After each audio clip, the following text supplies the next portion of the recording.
on this fine, lovely Saturday. Hello, hello, hello.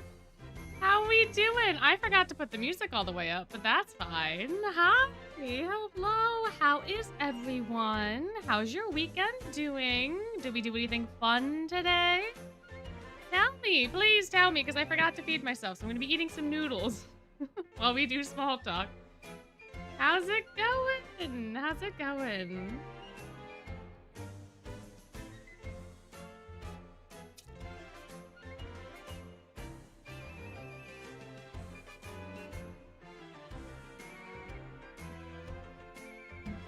Happy to be back. Hyped for this. Oh, so good to hear. So good to hear.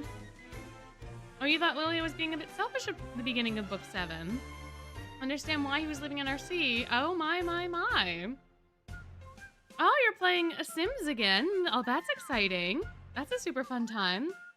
There's some hot takes about you. Oh, I don't know. I'm so excited. Oh, still in the hospital. They still haven't, like, the tests aren't coming back right? Oh, I'm sorry to hear that. Straight up was magic. Oh, are we having a debate about Lilia? My oh my. Good lord. Working on your website for your art career. Oh, that's lovely. That's so exciting. It's not an egregious hot take. I have an upcoming, part of the reason that I forgot to feed myself was because I was busy editing. I got decently far, but I'm breaking away from the guides for Monday's video just to break things up. Also, the one guide I'm making right now, it kills my soul to edit. I feel like it's gonna be very boring, but hopefully people will find it helpful. But yeah, we just got started. I'm still kind of eating dinner because I kind of forgot. I thought 20 minutes would be enough time to make instant noodles. Apparently, it was not. So you're fine. We're just chit-chatting. Talking about Lilia. Some hot takes, some not so hot takes. All that good stuff.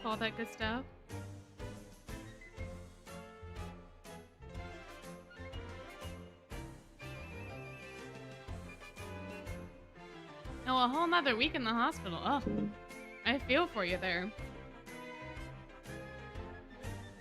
I don't think I've ever stayed in the hospital for that long. Well, I did have pneumonia as a kid.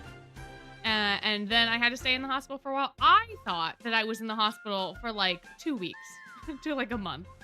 Apparently, I was only in the hospital for 3 days. But as a small child, time is very infinite, apparently. So, did a big old meeting for a project on Tuesday. Caught up on Star Rails, but I see. Spent time with your friend on Thursday. Oh, you went to the boardwalk on Friday and then had DD. Wow, your life seems so exciting. That sounds like such a good time. Past the next dead zone, hopefully. Oh, my. Hopping on for a bit, won't be able to say. Oh, well, that's okay. I'm glad that you at least came out for a little bit. Friends, oh no! Your friend mom went to the ER and didn't like the doctor. That's not good. My. What was during last stream? What happened? Oh, my. Hello, wow, there's so many of you here already. My goodness, I should probably quickly finish eating. And that way we can get started.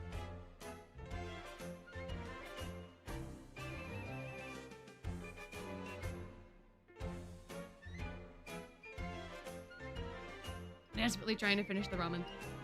Hold on. Oh no, I'm so sorry to hear that about your lungs. I hate when stuff starts picking up. And like the weather's been really weird too, so a lot of people I know have been getting sick. More like hay fevery type stuff, but still.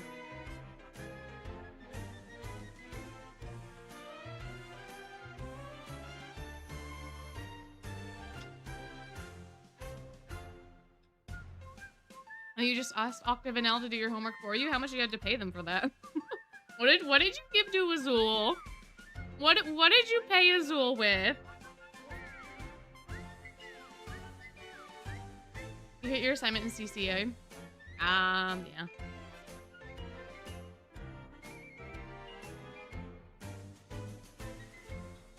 Alright, noodles are done!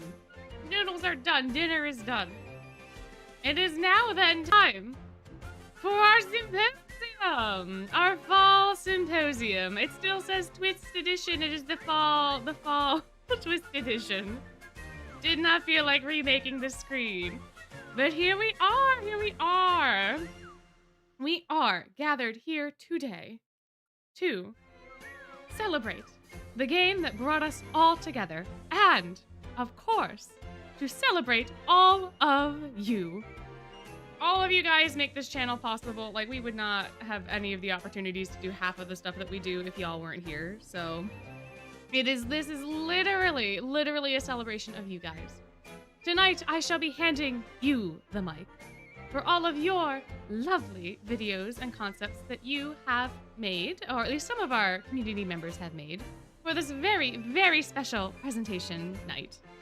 It's gonna be fun. It's gonna be lots and lots of fun. However, the order of our presentations is, of course, been determined by our bestie, the Wheel. For fairness, no one's getting any special treatment. So if you are first or last or wherever you fall, that's what happened. That's what happened. RNG, baby. RNG. That is our fate. And so, with that, should we possibly begin? Yeah, there's no way to predict when yours will be. I did list them out on the side here so that I know.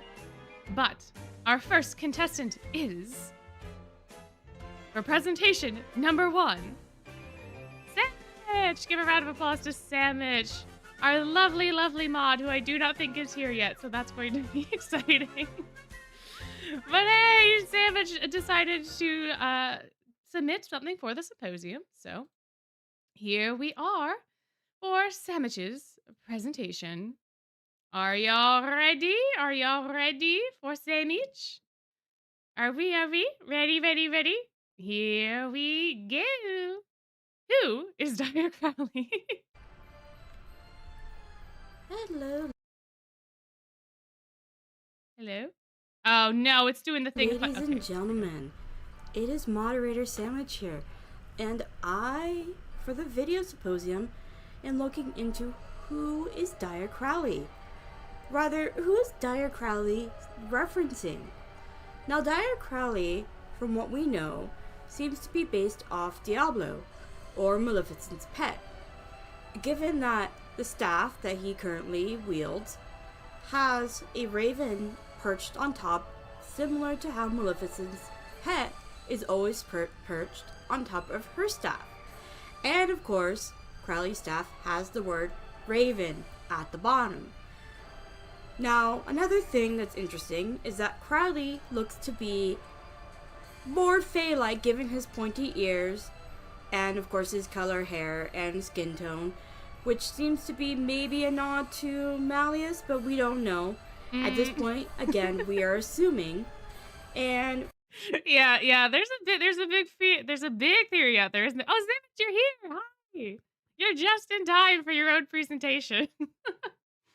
Fantastic. Yeah, there's a big theory out there about Crowley being related potentially to Malleus because of the hair color and the fact that he is Fae. So I agree with you. There is somewhat of a connection, at least in that regard. From what I have seen. But well, I'll let you continue talking. I'll let you continue explaining. From what we know, Fae, mostly aside from the fairies that we know of the Fairy Gala, are in tune in reference to Sleeping Beauty. Maybe aside from Brower, but that's beside the point.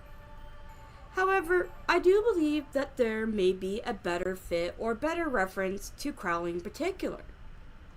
Now, have you ever noticed that Crowley's color scheme seems to be more a cadence to the oldest dorm on campus? I have never noticed that before, but now that you point it out, he definitely has Pomfiore colors. He has the dark purple and the deep red. Wait a minute, Sandwich, you're onto something here. Oh, I totally see it. AKA Pomfiore. Now, we know that Pomfiore is the oldest, so it does seem to make sense that Crowley might be wearing color schemes attributed to the first dorm on campus, but it does seem kind of strange that given that Crowley is donning these colors, wouldn't we expect him to be donning colors more akin to Dia Samia if he's supposed to be based off Maleficent? or rather Maleficent's pet, just seems a little odd. And of course, we have to look at the uniforms. Now, of course, I have Vil up here, as Vil is fabulous, so he's a great reference for this. And we Agreed. see that the colors pretty much or very closely seem to match the colors that Crowley is donning, from the blue to the gold to the red, the black, and even the bit of white that we see. So it does seem strange. Now, given the fact that we're looking into outfits, if we go back to book 4, in particular the outfit that Crowley seems to be wearing, his vacation outfit. In the vacation outfit, at first glance, you don't necessarily notice these details because, you don't think about it.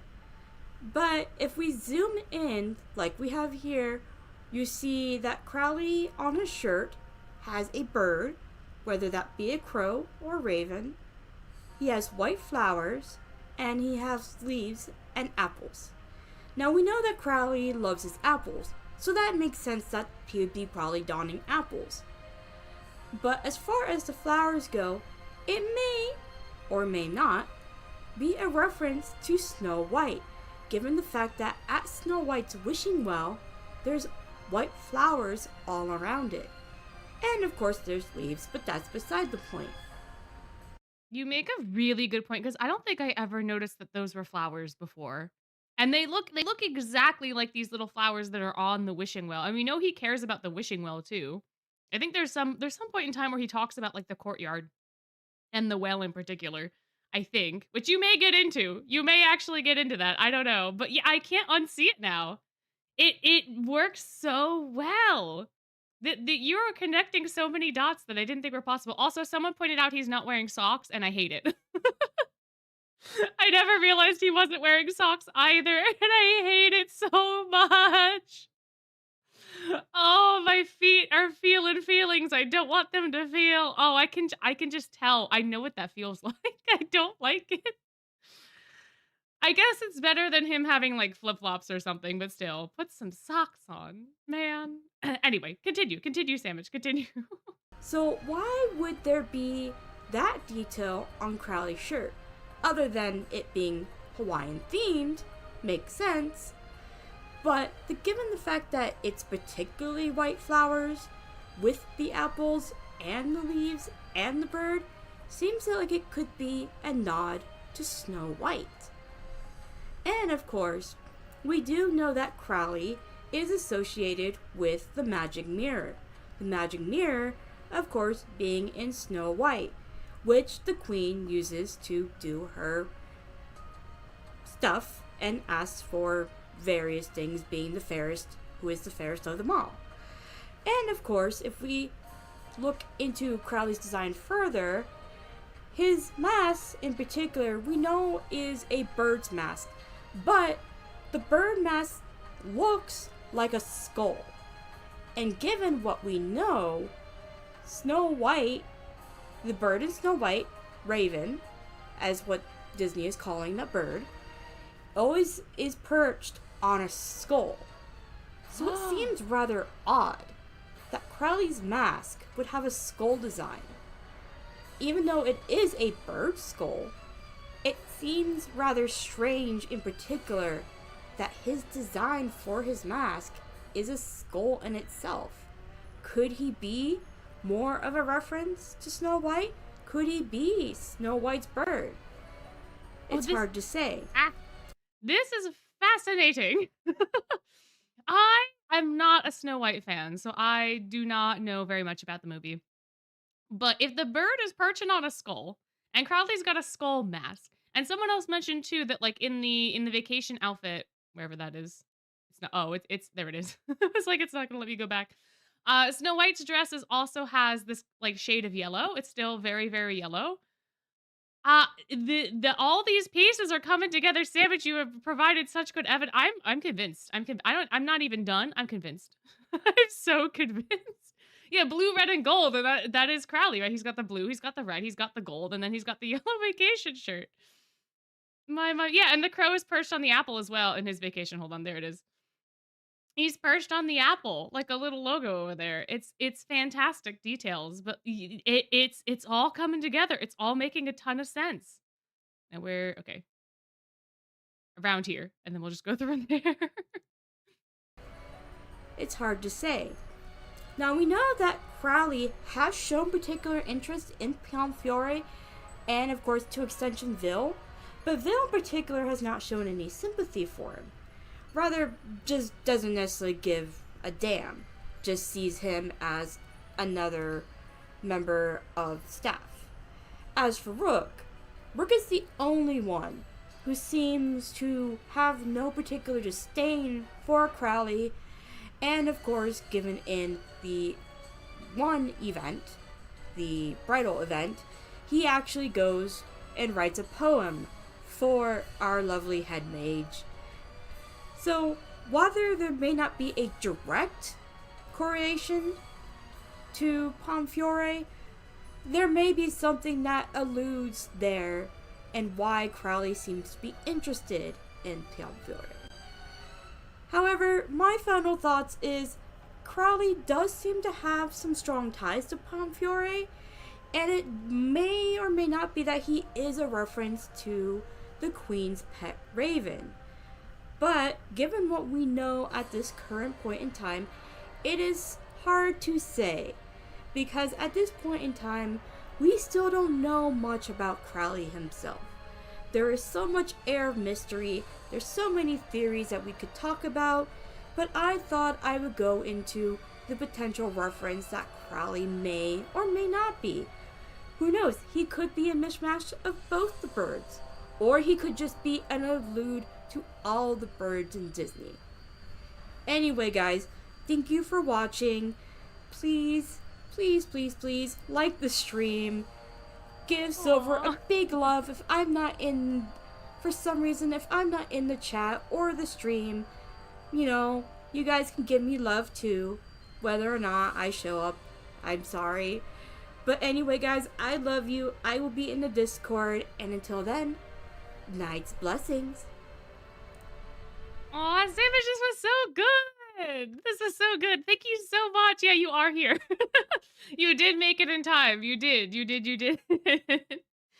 Oh, this was such a delightful presentation. Thank you so much. I just realized I forgot to put the thank you slides in between each of the presentation slides. So we're gonna do the thank yous on the last bit of the presentations. But thank you. Yeah, this was really good. You brought up so many good. Oh, oopsie. Now, Dire Crowley. Okay, there we go. You brought up so many good points with the staff and the colors especially. That, because like the staff, I think you could kind of go either way, right? Because it could be a raven for Night Raven, it could be a raven for Diablo, it could be a raven for the other raven. But when you start going into the video, hello, okay, there we go. Everyone else is seeing it move, right? Even though I'm not touching it. Is this just because it's loading the video? Anyway, the colors that you're connecting are super good, because I would have never ever thought to connect these colors to Snow White. Again, I'm not a Snow White fan, so I don't really think about that in particular, but bringing it into the Pomfiore makes a lot of sense. He's very tonally consistent, and again, with that, you can see like the tones are very consistent. He's a little bit more blue than purple, but still, it meshes so well, and even his vacation outfit meshes so well. Yeah, and the mirror references too, like it just, and I totally forgot about Rook's poem. I totally forgot. I forgot it was a whole thing, but it is a whole thing. It's a whole thing. And I think you're onto something too, even with like the mask and the crow being on the skull and the mask. Mystery. There's Oh, so it is many still playing. Wait, interesting. Okay. Anyway, you did a fantastic job. 100s around the board. Round of applause for Sandwich. Thank you so much for your contribution for the community symposium tonight. Fantastic presentation. Fantastic presentation. Thank you. Yeah, nice work. All right, we shall be heading on to presentation number 2, which was submitted by Black Eyed Angel 94. Thank you so much for your submission. Thank you so much. And what delightful, delightful tale have you provided for us this evening? I wonder, I wonder. Ooh, how each boy got sorted into the respective dorms. Oh, this one's going to be very interesting too. I cannot wait to hear it. Cannot wait. All right, volume's all the way up. Yeah, I don't know if they're in chat right now. If you are in chat, speak now or forever hold your peace.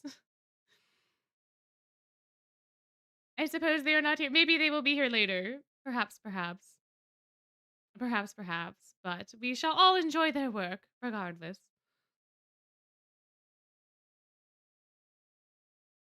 Alrighty, here we go. Oop, there we go. Hi, I'm Chris, and I wanted to talk about how the boys were sorted into their respective dorms. Do note that I will be talking about Ian content. With that said, I will be discussing Rook in both Savannah and Pomfiore. Let's get started. So we know that the dorms are based off of the classic villains of Disney, and each student is judged by their soul from the Dark Mirror and sorted. While each student has a role to play, I'm going to try to base them off of their personalities and behavior in regards to how they embody the distinct trait of their respective dorm villain, rather than the role they play in the plot. Okay. First up is Heartslebule. Heartslebule is based upon the strictness of the Queen of Hearts. I see Heartslebule students as those who follow the rules of their own creation. Oh. Riddle Rose Hearts is short-tempered and goes right in the face, just like the Queen, as well as enforces the rules that she has created. He was sorted into Heartslebule because I believe Riddle follows the rules of his environment. In his childhood, Riddle followed the strict rules of his mother. The moment his mother learned of his disobedience, he made sure to follow every rule she laid out. Upon being enrolled, he learned of the rules of the school and his dorm. Trey Clover embodies the strictness of the Queen through dental hygiene. This boy will not like... I knew it was gonna come up, but I love that is Trey's whole thing.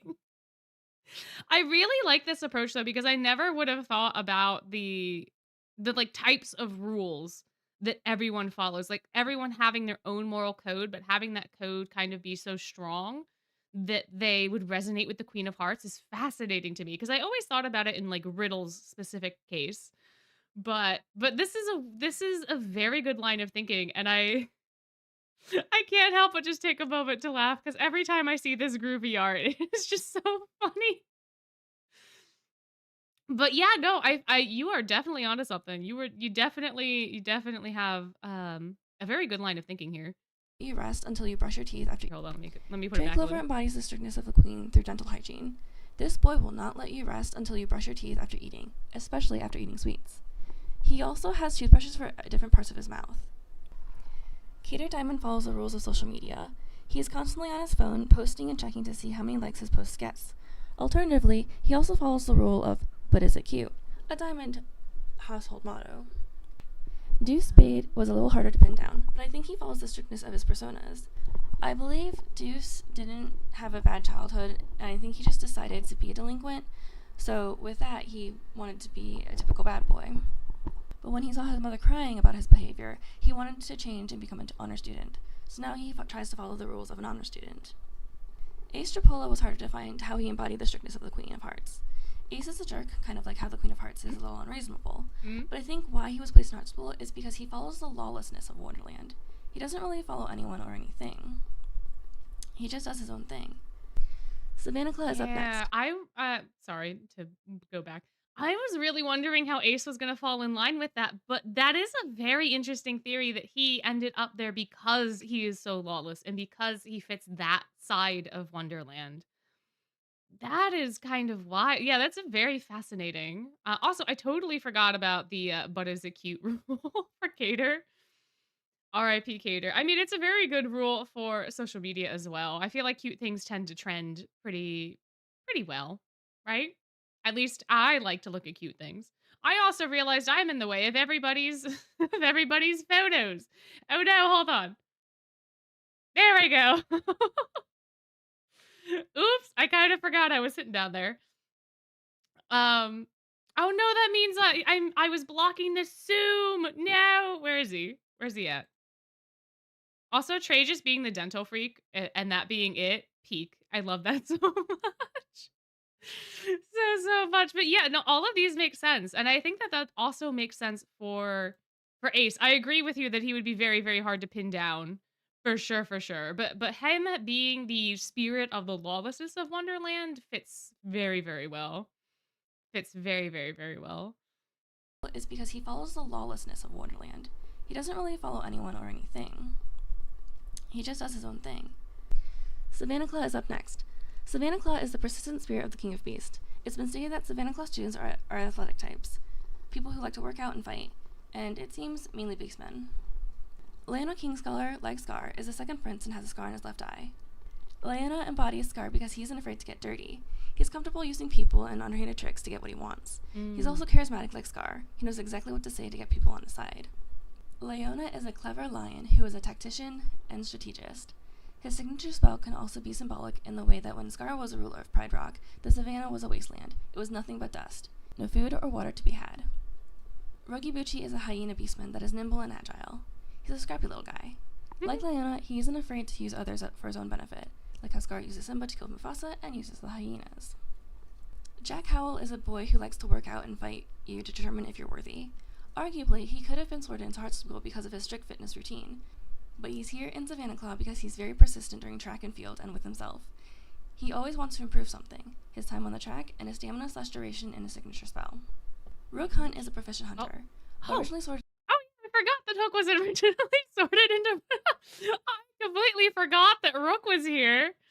Oh yeah, he doesn't get sorted into Pomfiore. He gets sorted into Heartstable. Not Heartstable, Savannah Claw. Oh god. Yeah, the Rook jump scare. Also, hello, welcome in everybody that I have not said welcome to already. Welcome. These are very fascinating. Like Leona and Ruggy both being someone that plays dirty is very fitting, I think, for like Scar's whole, his whole vibe. I wonder if that kind of fits into that persistence, because like no matter what, they're going to like get down and dirty. They're going to hustle. They're going to do what they need to do to get things done. And I wonder if that is how like the persistent at least applies to them. And then Jack is just basically basically athlete. Jack is basically star athlete. But I'm so curious about what you have to say about Rook, because I completely forgot that he existed in here. My goodness. Rook Hunt is a proficient hunter. Originally sorted into Savannah Claw, this boy shows persistence through observing and stalking his prey. He's very athletic with eagle eyes and strength. He embodies Scar because, like Leona and Ruggy, he isn't afraid to intimidate or blackmail others to get what he wants. And in one of his vignettes, he tugged on Ruggy's tail and hounded him to find out Leona's weakness. Oh yeah. Tavanel. Oh yeah, I forgot about that. Oh, I always think of him as being so charismatic and eccentric because of how we know him. But yeah, he is a little, he is a little persistent, isn't he, in the things that he does? And he is a little, he plays dirty a little bit. He does. Oh my goodness. I would have never thought. I would have never ever thought. But yeah, no, you are totally right. The persistent hunter. Yeah. Yeah. My, oh my, oh my. What a good time. What a good time. All right, Octave and L, my boys, my besties, my best friends. What do we have to say about tugged them? on Ruggy's tail and hounded him to find out Leona's weakness. Octavanel, the dorm with the benevolent heart of the Sea Witch. I see these students as dealmakers, an eye for an eye sort of kind. Azul Ashengrotto literally is Ursula. He's Noctimur with the ability to make deals with others, while sabotaging them in order for him to win. Like Ursula, he puts up a front that he's doing these deals out of the kindness of his heart. I also like to think that Azul is a theater kid. Now that you mention it, I didn't want to cut you off, but theater kid is probably the most applicable descriptor for Azul. It is so fitting. It is so fitting. Yeah, you literally clocked him so hard with that. He is very theatrical. He literally pulls out a spotlight to tell everyone that they're now indentured. He literally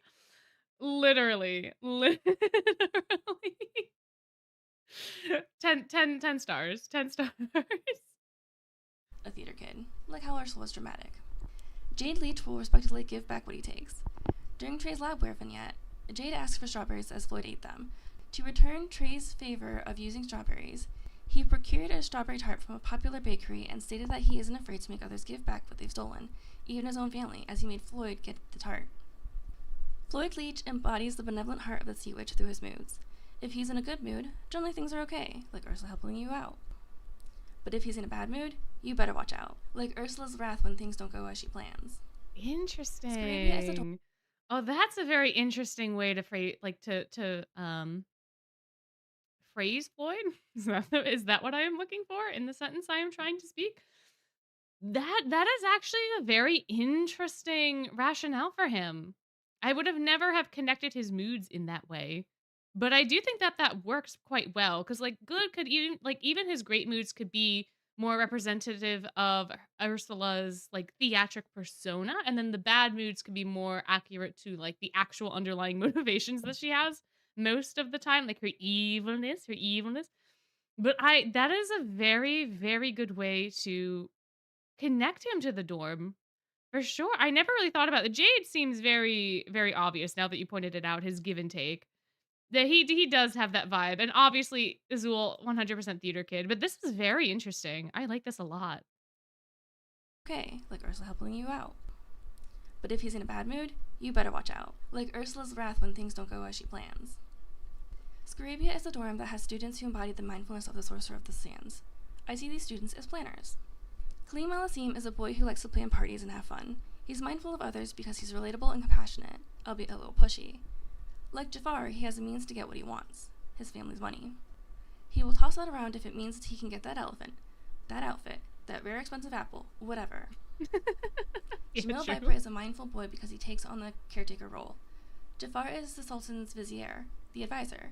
So as Kaleem's bodyguard, he takes his duty as caretaker seriously to make sure nothing bad happens to him, like Jafar looking out for the princess.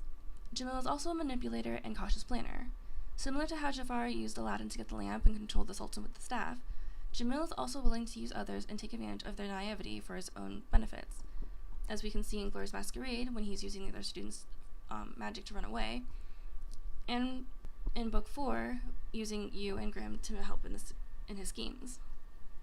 Next, Pomfiore. Real quick, I never would have thought for Kaleem. I'm sorry, I'm pausing this one a lot.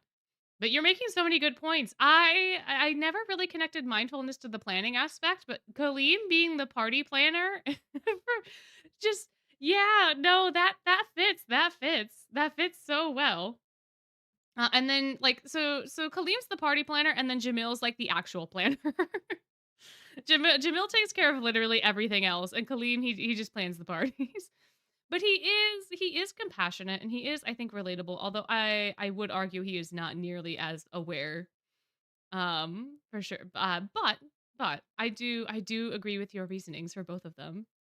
They're like the two sides of the same coin. They're very similar but opposite.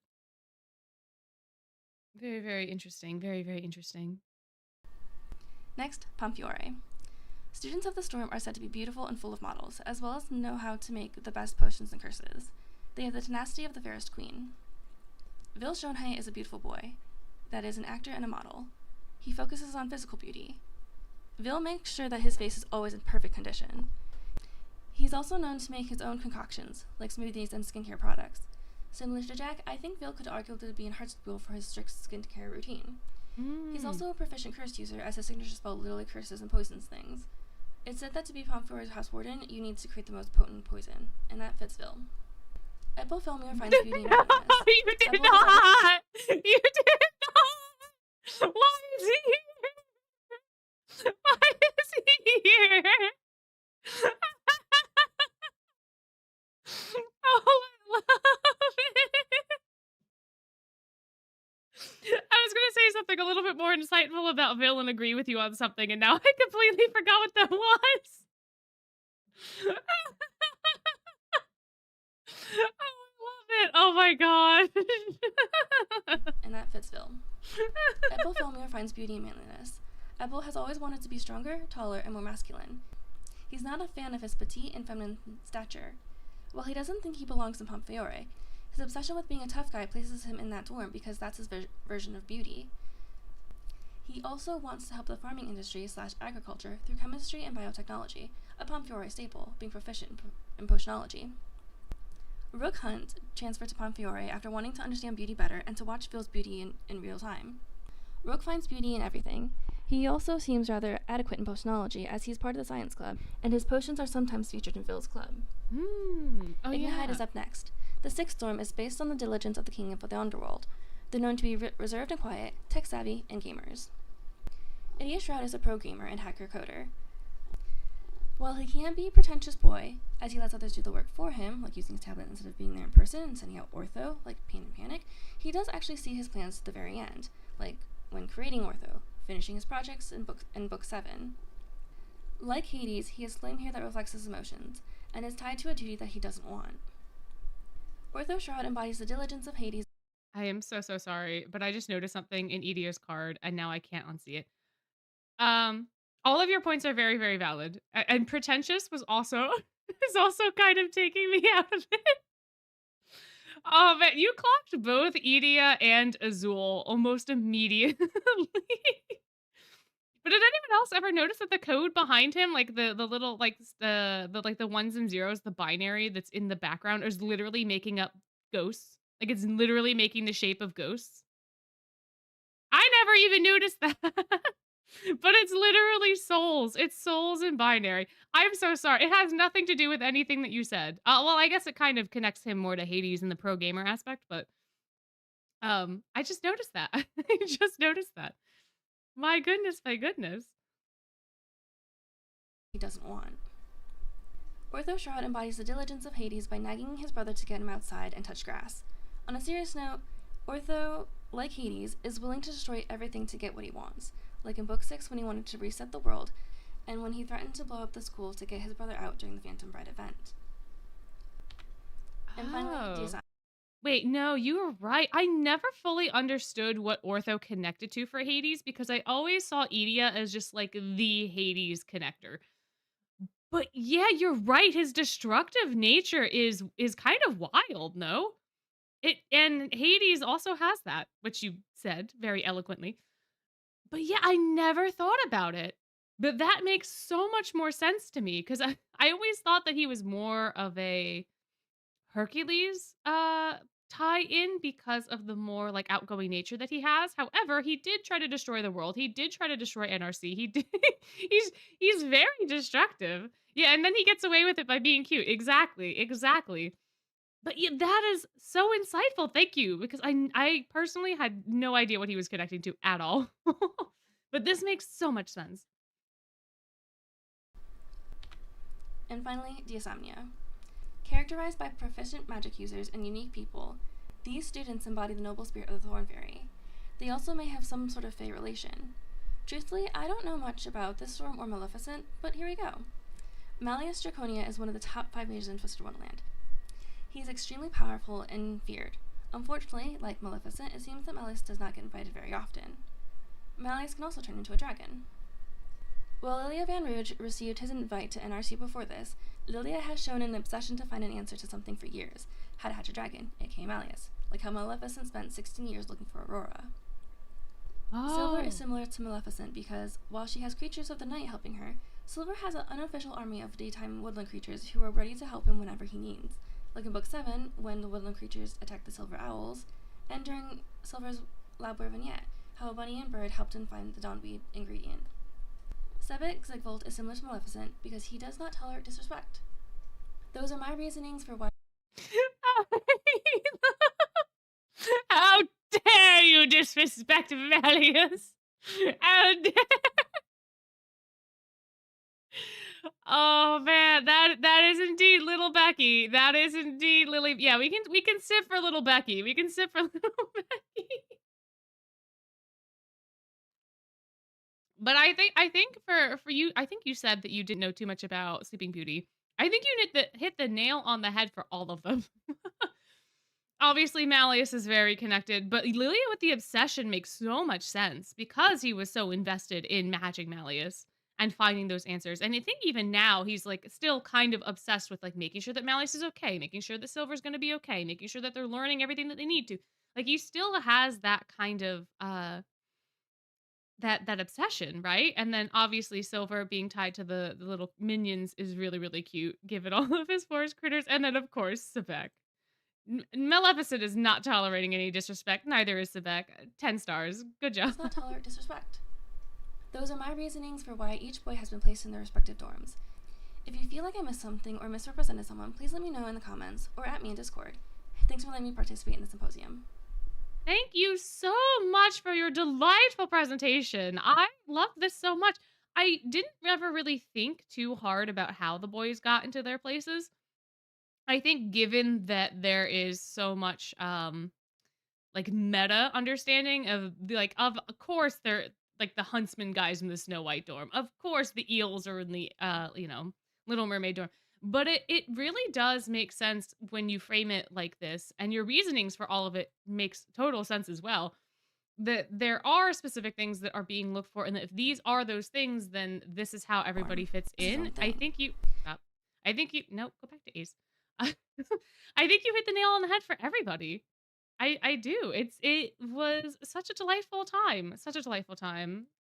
Cannot stop thinking about Azul being a theater kid. Cannot. That Hi, I'm Chris. Up to the end, please. That's where I was going. Thank you. Thank you so much. Round of applause for Black Eyed Angel 94. Thank you. Thank you. This was a delightful presentation. Thank you so, so much for participating in the symposium. Lovely, lovely, lovely. Next up, we have, oh, okay. It was, the presentation number 3 was supposed to show up first, but Telephantom is next up. Though I will caution, this one is a bit spooky.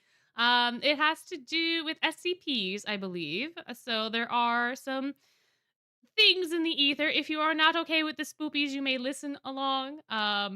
There are some images that are included. None of them are overly spooky. There is one that maybe if you're not super used to things, but it is an artistic drawing. It's not like a real image, so it should be fine. But yeah, it'll be a little spooky. If you're not okay with some spooky, maybe just listen and don't look. But that is the content warning that I will be giving you. It's gonna be about SCPs though, so if you like SCPs, you're in for a good time. You're in for a good time. And I love SCPs so much, so I am very excited to see what is happening in this one. So we'll see. We'll see. Yeah, it's a word of caution. If you're okay with the horror content, you'll probably be fine. If you're not, then maybe just listen and don't look. But viewer, it's your discretion. You're the viewer. You know what you can and cannot tolerate. So, but yeah, here we are. Here we go. If Kane shows up, oh my gosh. Oh, there we go. Hello everyone, this is Dr. Phantom, aka Telly of the SCP Foundation. This is my first video. I thought it'd be fun to put the Twisted Wonderland guys in cells with different SCPs. Sorry in advance for any poor quality, but I had fun making this. Also, I decided to pull a Sylv and invoke the help of our friend the Wheel to help me decide the order of this list. So let's get into that. This list won't go into any deep detail on these SCPs. Most of the students in this list will be stuck with these SCPs for 24 hours with a few exceptions. They will also be given the files on these SCPs one day beforehand. If they choose to read them, it's entirely up to the student. Some might have, some might have not. With those rules in place, let's begin. Sybek will be first. Okay, interesting. So, okay, hold on. So they're being stuck. They're stuck in a room with them. I think you mentioned this before in the Discord, but okay. Oh, so we're going to see if they can survive. Oh, my. Telephantom is here. Telephantom is Lilia. Lilia knows Telephantom if we want to keep our immersion. So, but yes. Interesting. Okay. All right, so little Becky's up first. What's little Becky getting himself into? Some might have, some might have not. With those rules in place, let's begin. Sybek will be first, and he is getting a 100% survival rating. SCP-079 is just an AI that lives in a computer with a memory of about a day. I don't think it'd be a threat to Sybek. The only thing we would need to worry about is Sybek telling 079 about Malleus, but besides that, I think he'd be okay. Oh, yeah. Jack is getting a survival rate of 100% as well, because he is getting 485, which is... He got the infinite pizza box! Oh, man. Well, I'm glad for Jack. I'm glad that he's getting pizza, but it is like literally the SCP that he will probably use the least. I don't know. Yeah, Ruggy would be so jealous. You're right. Like Ruggy would be like, "What? You get an infinite pizza box and I get like, I don't know, the the ring, the ring that makes you immortal, but you know, also like makes you slow or whatever." Oh man. Oh man. What a good time. What a good time. Yeah, SCPs are just like anomalous things. So they can be like this, where the pizza just is infinite, or they could be something that's world ending. Like I think with the computer, I think the AI is trying to like escape and do something, if I remember correctly. So if it was told about Malleus and how dangerous Malleus is, I think it would try to contact Malleus so that it could like escape the confines of the computer or like do something, or manipulate Malleus in some way. I think. I don't fully remember what 079 is all about, but I think that is what it's trying to do. I could be very, very wrong. It has been a very long time. But yeah. So Jack getting the pizza box. He's so lucky. The wheel favors Jack. The wheel favors. Oh no, I'm in the way. Oh, hold on. Nope. There we go. There we go. Now y'all can read, right? Now y'all can read the text. Now I'm no longer blocking the text. I will pause for a moment so you can read all about Sebek, since I was in the way of Sebek when Sebek was a thing. My. Goodness gracious. Oh, Mal will destroy the AI. Yeah, that would probably happen too. I think Malleus would unintentionally probably destroy the computer. That'd be so funny if it was swapped, where Malleus was with 079 and the survival rating was then for 079 and not Malleus. Oh man. But yeah. Yeah, okay. Now that everyone has had a chance to read the Sebek text, let's move to Jack. Let's let's let Lilia continue. Jack is getting a survival rate of 100% as well, because he is getting 485, which is the infinite pizza box. It's basically a pizza box that shows people their favorite flavor, and it has limitless pizza, so Jack will be fine. Ortho is getting a 78% survival rating. 7819 is a paranormal hotel that has specific rules you need to follow to get in or out of the hotel. The only reason he's not getting 100% is because at the time of this writing, we're unsure how well Ortho's gear does when directly exposed to water.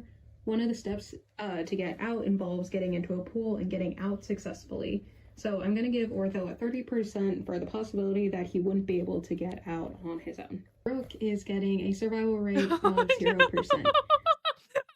no, Rook! Rook, no! R.I.P. Rook! Oh man, yeah, Ortho, I don't know. I feel like Ortho would have to have very specific gear. I feel like he's not waterproof, but I also feel like he's gotten stuck in the rain before. I feel like Edia would have had some sort of waterproofing for like rain, but I don't know that he would have enough for pool. I don't know. So you make a good point about that. But Rook! Rook, no! Oh no, not the mask! To get out on his own. Rook is getting a survival rate of 0%.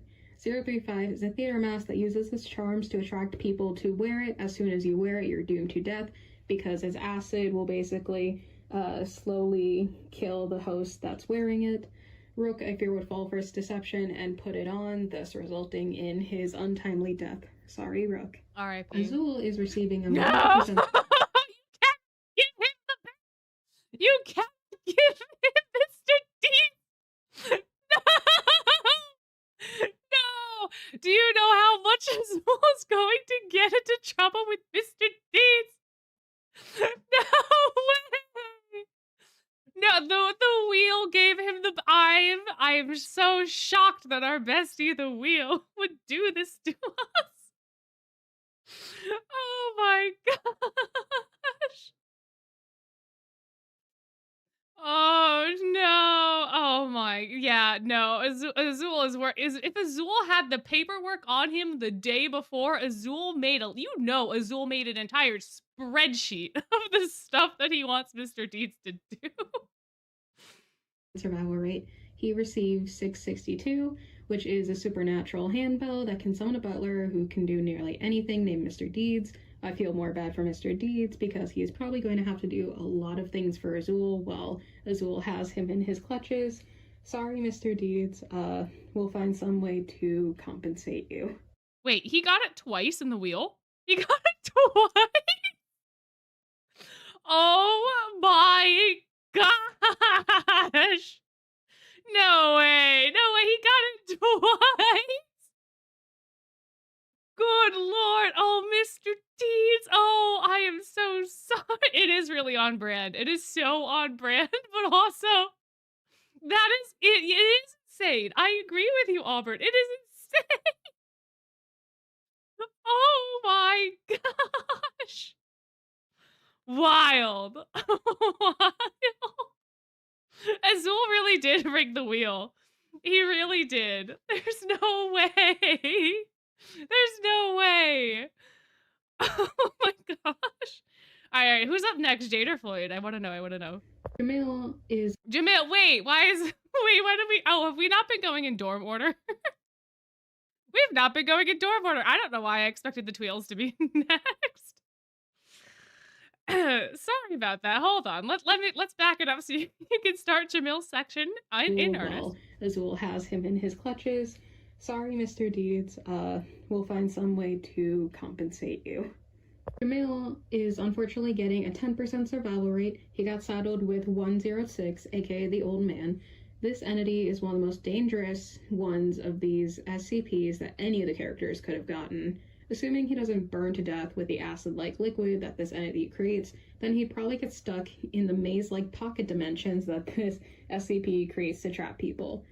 The only way I could see Jamil even having a chance with this SCP is if he used his unique magic on 106, but I don't see that being a very successful rate. So he's unfortunately going to get a 10% survival rate. Cater, hold on. I forgot that they were stuck in a room. That's what I forgot. Because I was like, I'm pretty sure in Containment Breach you can just run away from the Old Man, but if they're stuck in a room together, then yeah, that's not gonna happen. Yeah, that's fair. Oh, poor Jamil. Poor Jamil. Oh, R.I.P. He might be able to. With the hypnosis magic. With his hypnosis magic. Anyway, what was Cater about? This SCP is if he used his unique magic on 106, but I don't see that being a very successful rate. So he's unfortunately going to get a 10% survival rate. Cater, I actually selected this SCP personally for him. The main reason being his unique magic. 682 is the hard-to-kill reptile and is another infamously dangerous SCP. I remember reading that in his file takes about 7 people to hold down this SCP specifically. Therefore, I gave Cater a 90% chance survival rating because he could definitely do it with his unique magic. Though I did give him a 10% chance for possible room for error. But besides that, I think Cater can handle this fairly well given his magic. Interesting. Although it's about his magic reserves, I think, more so. I'm pretty sure he can make 7 Caters because in Playful Land he makes like a gazillion of himself to overwhelm the puppets. So he definitely can make 7 people. He can definitely make 7 of himself. Well, 6, I guess, 6 copies of himself. But I just wonder if his magic reserves might run out. If his because he has to spend like 24 hours with this thing. If his magic reserves run out, then he's in a problem. But up until that point though, you're right. He does have a very good chance because he would have the knowledge of knowing that you need 7 people to hold it down. So interesting. Oh, it distributes his reserves? That's true. But still, if you're splitting yourself into more and more people, then it does diminish the reserve that you have, no? But yeah, no, I agree. I agree. He would have a relatively high rate for this one, for sure. Well, true. It also depends if Cater read the report, but I think if I think he probably would. I think they all probably, because I feel like Hearthstable was definitely being like, "What? Who did you get? Who did you get? Who did you get?" Ace was definitely like either trying to swap his for somebody else's, or like someone else was trying to swap for his. I could see that being a thing for sure. Ace is getting a survival rate of 50%. Ace would definitely be trying to swap his. Ace would definitely be trying to swap his. Oh no. To be fair, well, let me let you talk. But to be fair, he might have a way out. He might have a way out of this. This depends on how well Ace can lie for a long amount of time. Unfortunately, Ace got SCP-049, which is a plague doctor that can kill people with its touch and turn it into its zombie followers. Ace, we know, is good at schmoozing when he needs something, but this would entirely depend on if he's possible to lie about something for a day straight.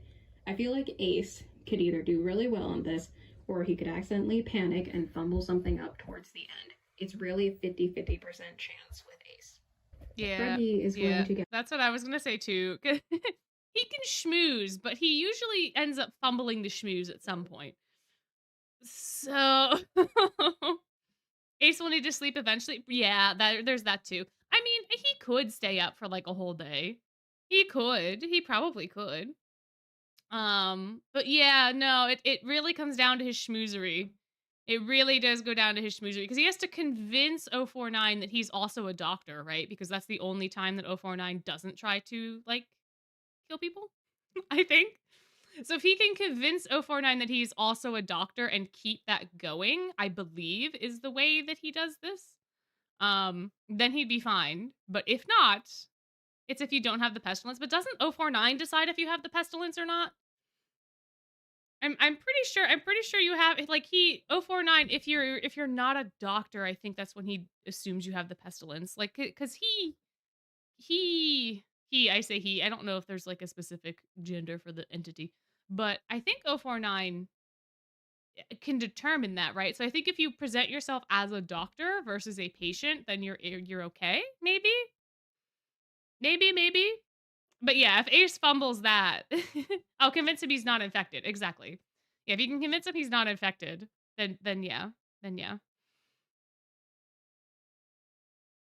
My oh my. Yeah, Ace has to cook. Ace has to cook real hard. You're right. Yeah. Really a 50-50% chance with Ace. Reggie is going to get 100% survival rating. 073 is just a guy with mechanical limbs who causes plants to die around him, but not people, or anything else that's not plant life. I don't think Reggie would give Kane a reason to hurt him. I think these two would just chill and do odd jobs around the Foundation. Silver, I'm giving 100% survival rating. This is one of the SCPs I thought of immediately when it came to creating this list. This SCP is a bear that heals people by creating plush organs and replacing injured human organs with its creations. This heals the patients who have received the plush organ. I think Silver and 2295 would just be in the Foundation Infirmary and help injured staff and patients. Lilia is getting a 100% survival rate. Lilia would be more of a threat to these SCPs, if anything. These red skin... I love that 939 would be the one in danger. Exactly. Exactly. True. Very true. Yeah, Silver's was wholesome, and so is Ruggy. I'm glad Ruggy's not like suffering. he's just chilling with Kane. That's fine. That's all good. My oh my. But Lilia, what chaos is Lilia getting up to? Would just be in the Foundation Infirmary and help injured staff and patients.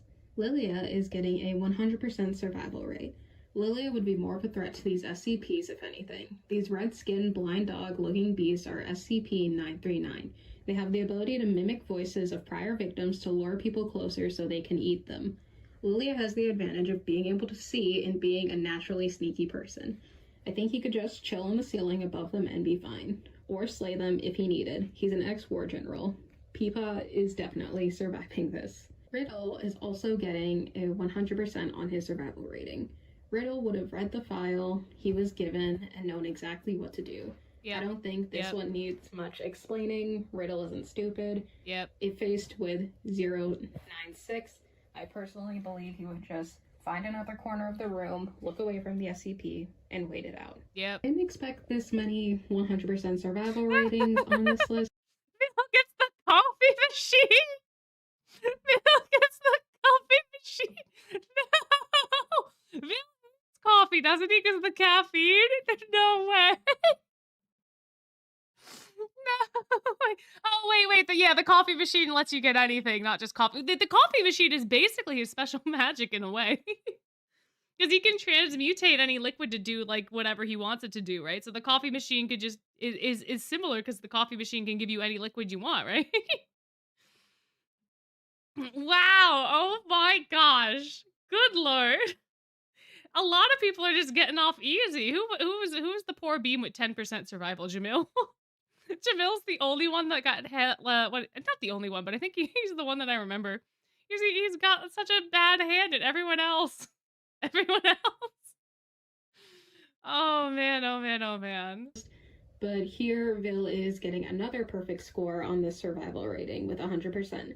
Vil got SCP-294, which is a vending machine that can give you anything in liquid form if you type it into the keypad. Vil would probably type in something like potion to become Ferris in Twisted Wonderland and he'd be able to get it. He could also create an extremely toxic poison if he needed it for any reason. Like with Azul, he would probably just use it to its fullest potential while he had access to it. Trey is going to be getting an 80% survival rating. I thought it'd be funny. I love this SCP! I love this one so much. There's a podcast that sorry, this is a complete tangent. But Trey does also have an 80%, so I agree with that for sure. I love this SCP so much. There's a podcast I listened to, and their whole episode on this one was just so well done and so fun. My. Oh yeah, you're right. Rook is also doomed. Yeah, poor Rook and poor Jamil. Everyone else is having a wonderful time. Everyone else is having a wonderful time. All right. What's Trey gotta do? Trey is going to be getting an 80% survival rating. I thought it'd be funny to have the British guy basically be in London but underground. That's what SCP-1678 is.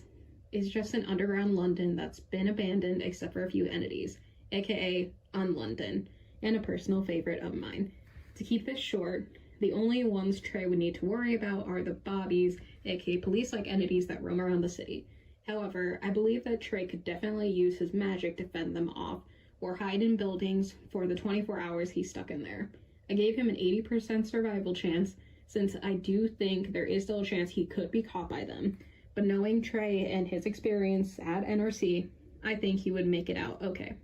Floyd is getting a 50% chance survival rate. Oh my.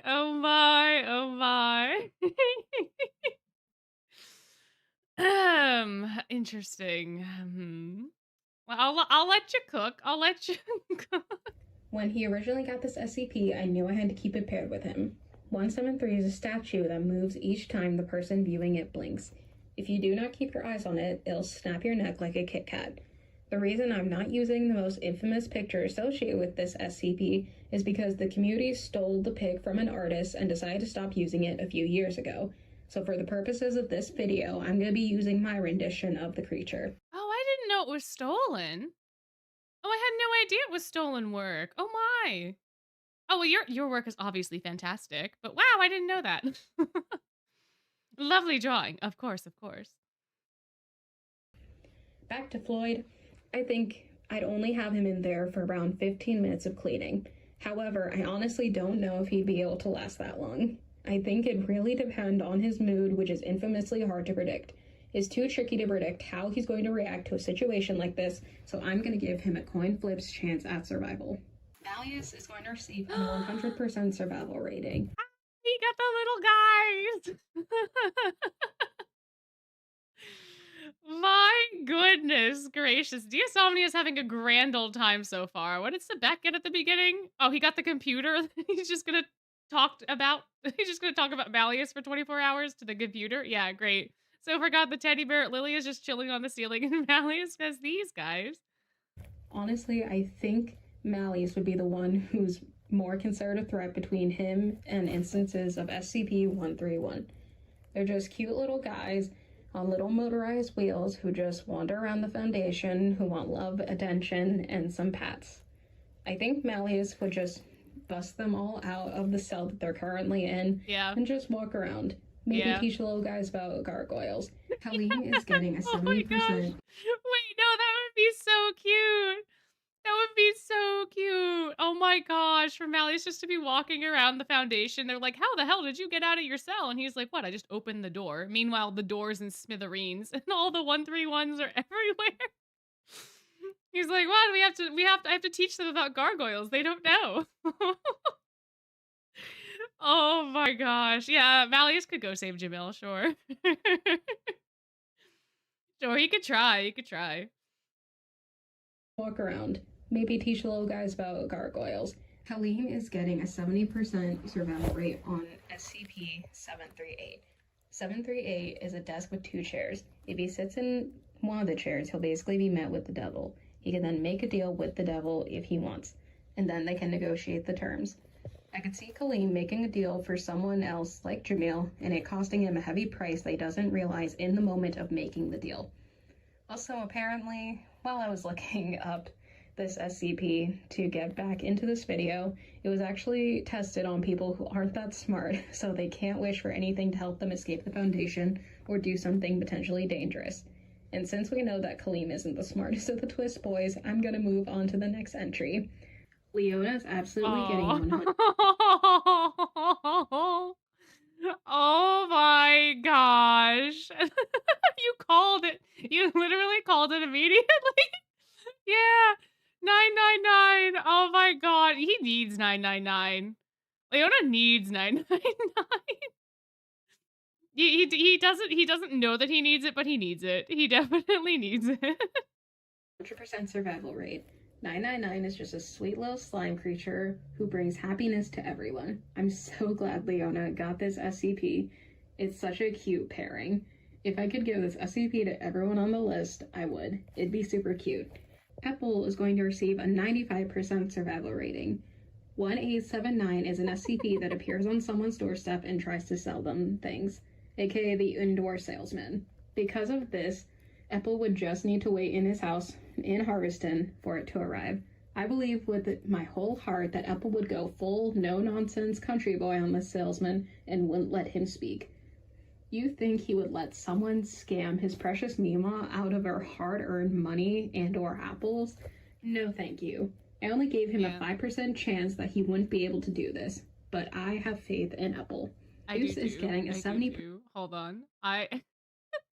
There's no way that this entity is getting a word in edgewise, and I don't think this entity is going to understand any of what Apple is saying the entire time. I don't remember the detail. I think the entity can speak all different languages, right? Because it just goes to other people's doors and what have you. So like it like if it appears in like, you know, Germany, it's going to speak German, for instance. I don't fully remember the exact details, but like there's no way. There's no way. Apple wins 100%. I agree. Slang and heavy accents, I don't know. So I think Apple has a great shot. Apple has a real great shot for sure. For sure. This, but I have faith in Apple. Deuce is getting a 70% survival rate. He got SCP-3008, which is the Infinite IKEA. I think if he found a group of survivors quickly, he could survive easily. However, I also think it could be likely he'd also meet his end from the faceless employees in the middle of the night if he wasn't careful. The employees are only hostile during the nighttime in the store, so Deuce would have to find a group of survivors quickly, but if he did that, I think he would more than be able to survive. Grim is getting a 0% survival rate. How did the wheel pick all of the perfect SCPs for almost all of the people?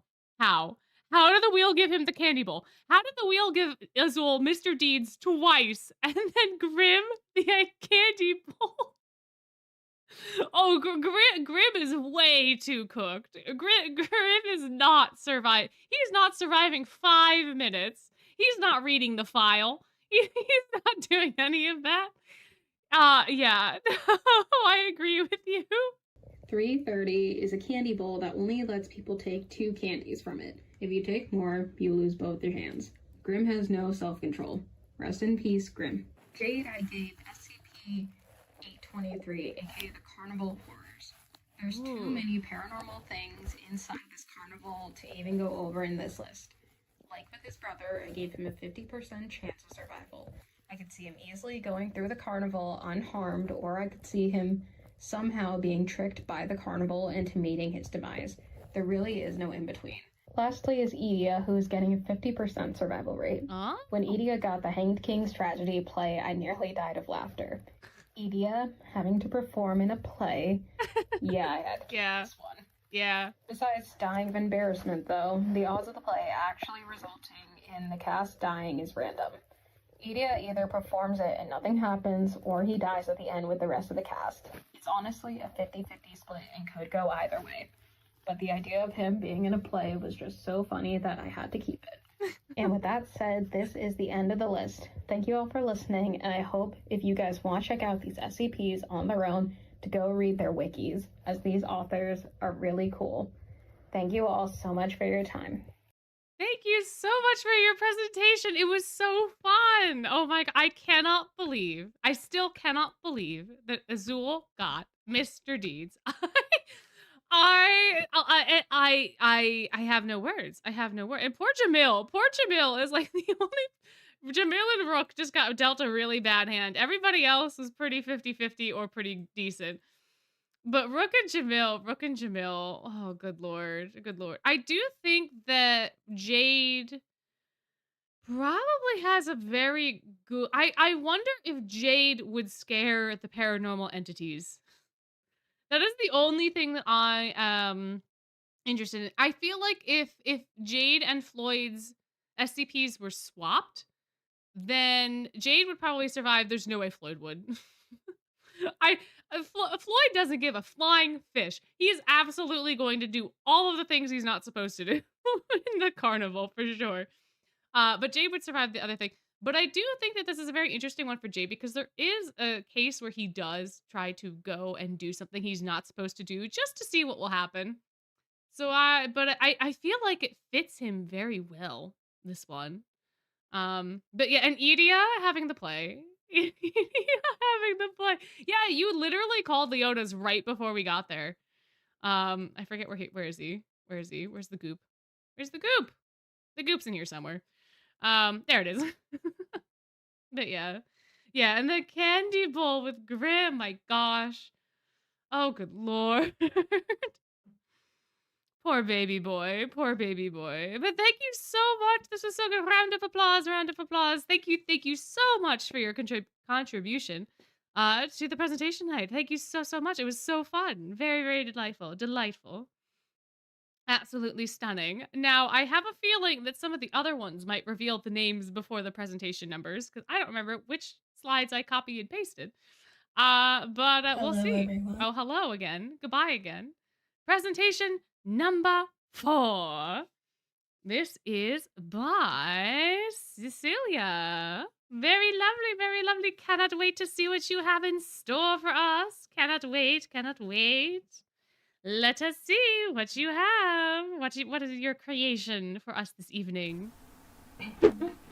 Oh, hi. Oh, okay. Hi everyone, this is me. Some of you may have seen me in the chat before, and I am here today to finally share with you all my silly little headcanon and theories about our lovely boys having the connection to the Disney villains and maybe some of the Disney heroes. Oh. For this essay, I used the Disney Descendants movies and books as well to help find the connections between the boys and between the heroes and villains that you see in a minute. So let's not hold back time as it's precious, so let's start it with Hearts Laboul. So let's head into the mazes of roses and madness, shall we? While most of the boys cannot be connected to any of the Alice in Wonderland movie characters, there are 2 of them that I have strong feeling could be, or most likely are, descendants of 2 certain characters. First up is Riddle Roseheart, who is clearly a descendant from the Queen of Hearts. There's 2 possible characters that... I had to cough, so I muted my mic, and apparently clicking on OBS paused the video. I am so sorry. that could be an ancestor of Riddle. As we learn in both the books, well, mostly in the movies, the Queen of Hearts actually has two daughters. Well, firstly one, Red, who is quite a rebellious girl who wants nothing to do with her mother's nonsense rules and kingdom or queendom. Another thing about Red, Red also had two childhood friends, Chester and Ace. Ace! Just like a certain other redhead. Ace! Up next is Ace Tripola. Ace! Also, on side note, I noticed that like I yap a lot and I know there's a time limit, so I'm gonna be quick because you wouldn't think about it, but there's a lot of characters with connection, so let's get into it. As may some of you know, there is a parallel between Ace and the titular character Elise, if you think about it, how the story of Book 1 go. Oh! Ace just shows up and No, you're right. I never would have thought that Ace would be a descendant of Alice, but that makes so much sense. That's so much sense. This is the presentation about the possible connections, or like the characters being possible descendants of the Disney characters. And yeah, don't apologize for yapping. We're all yapsters here. We all love yapping. It's totally fine. It's totally fine. But yeah, you're right. I never would have had Ace be, but that does make sense to me. he just shows up and has no intention to follow all these nonsense rules, and he's the one who stepped up against Riddle's tyrant rule, just like how Alice does in the movie against the Queen herself. The reason why I think Ace is Alice's descendant, as we learn in the books and some specials, that Alice herself has a daughter named Ellie. So by that logic, that could mean that Ace is Alice's descendant in the distant future, as both are the ones who stood up against a tyrant. Next up is 7 o'clock. Time to take a safari ride. Please look after your food and wallets and any other belongings to you. The ride doesn't take responsibility of stolen items. Yeah, I know. you gotta make sure that Ruggy doesn't take your wallet. You gotta make sure Ruggy doesn't swipe your wallet. Gotta make sure that Leona doesn't take your turkey leg. You know, all those things. Yeah, watch for the infinite pizza. Exactly. Oh no! Oh, that's not what I wanted to do. Oopsie. Well, we know whose presentation is next. Where were we? I thought I hit the play button. Apparently, I hit the next button. No one saw that. We don't scuff here. We don't scuff here. No. The ride doesn't take responsibility of stolen items.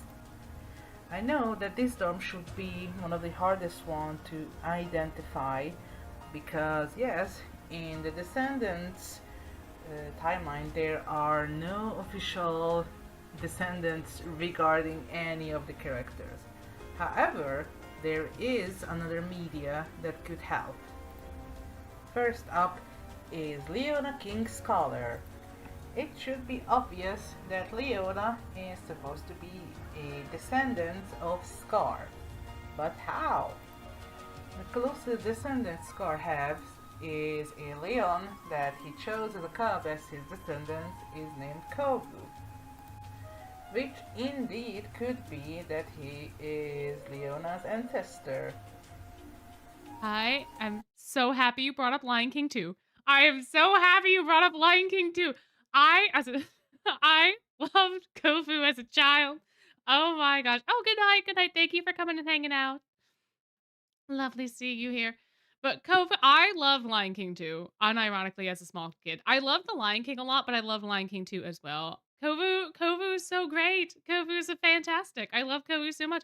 And Kovu then marries back into the royal family, so it makes perfect sense, which you're probably going to get to. I'm probably jumping ahead now. But yeah, no, that makes total sense. He marries back into the royal family, and then therefore, yeah. However, if you may heard of it, there was a series called The Leon Guard. In that series, we follow Kiara's younger brother, Kion. At the end of the series, Kion marries another lion named Rani, and the two of them became the king and queen of the Tree of Life. So this leaves us two possible bloodlines from which the King Scholar family came from. But Interesting. how they did turn into beastmen, I have no clue, and maybe it's better if we don't know. Up next is the man himself, Rugi Butchi. Maggie! To correct myself, in the books I learned there is connection between some Leon King characters. As we know, Rugi is a hyena beastman, so that means his ancestors were hyenas. And who else could be? But Shenzi, Banzai, and Ed, or at least one of them. As we learn in one of the books that Evie, who that we get later on, had a birthday party where all the kids got hyena puppies, who were said to be the cubs of these three hyenas, which literally means that poor Rugi has pets as his ancestors. Yeah, that is a little wild. It's time to take a deep dive of capitalism in Octavinelle. It's time for me to pick up the piece, so let's get into it. Firstly, Azul Ashengrotto. It is clear to see that Azul is a descendant of the sea witch Ursula, which is backed up by that Ursula has a daughter called Uma. While Uma has cousins, it's most likely that from her bloodline is the one that lead into the Ashengrotto family line. However, Ursula's descendants is not alone, as yes, both Flotsam and Jetsam also had children. Lagan and Derelict were said to be the children of these two eels, who were also the pets of Jay, Jafar's son. Now that's an image. Imagine. Oh. Very interesting, huh? Oh, that's kind of wild. I didn't think that they had kiddos, to be fair, because they get kind of poofed. Spoilers for The Little Mermaid. Flotsam and Jetsam get a little poofed at the end. But what do you mean with Jafar? What do you mean? No! Gosh darn it. Alright, hold on. Which is Azul, Derelict, and then... were said to be the children of these two eels, who were also the pets of Jay, Jafar's son. Okay, so the eels were the pets. So Jafar's son had pet eels that were the descendants of Flotsam and Jetsam. Okay. Interesting. Interesting. Okay. That was, that was like, how are they all related? Okay. I did not fully hear that last part. All right, I swear I'm clicking the play button, but it's for some reason it's just going to the next one. I don't understand why. Now that's an image. Imagine Floyd and Jay were the childhood friends of Jamil instead of Azul. By the way, up next, one of my favorite dorms in the game, Scarabia.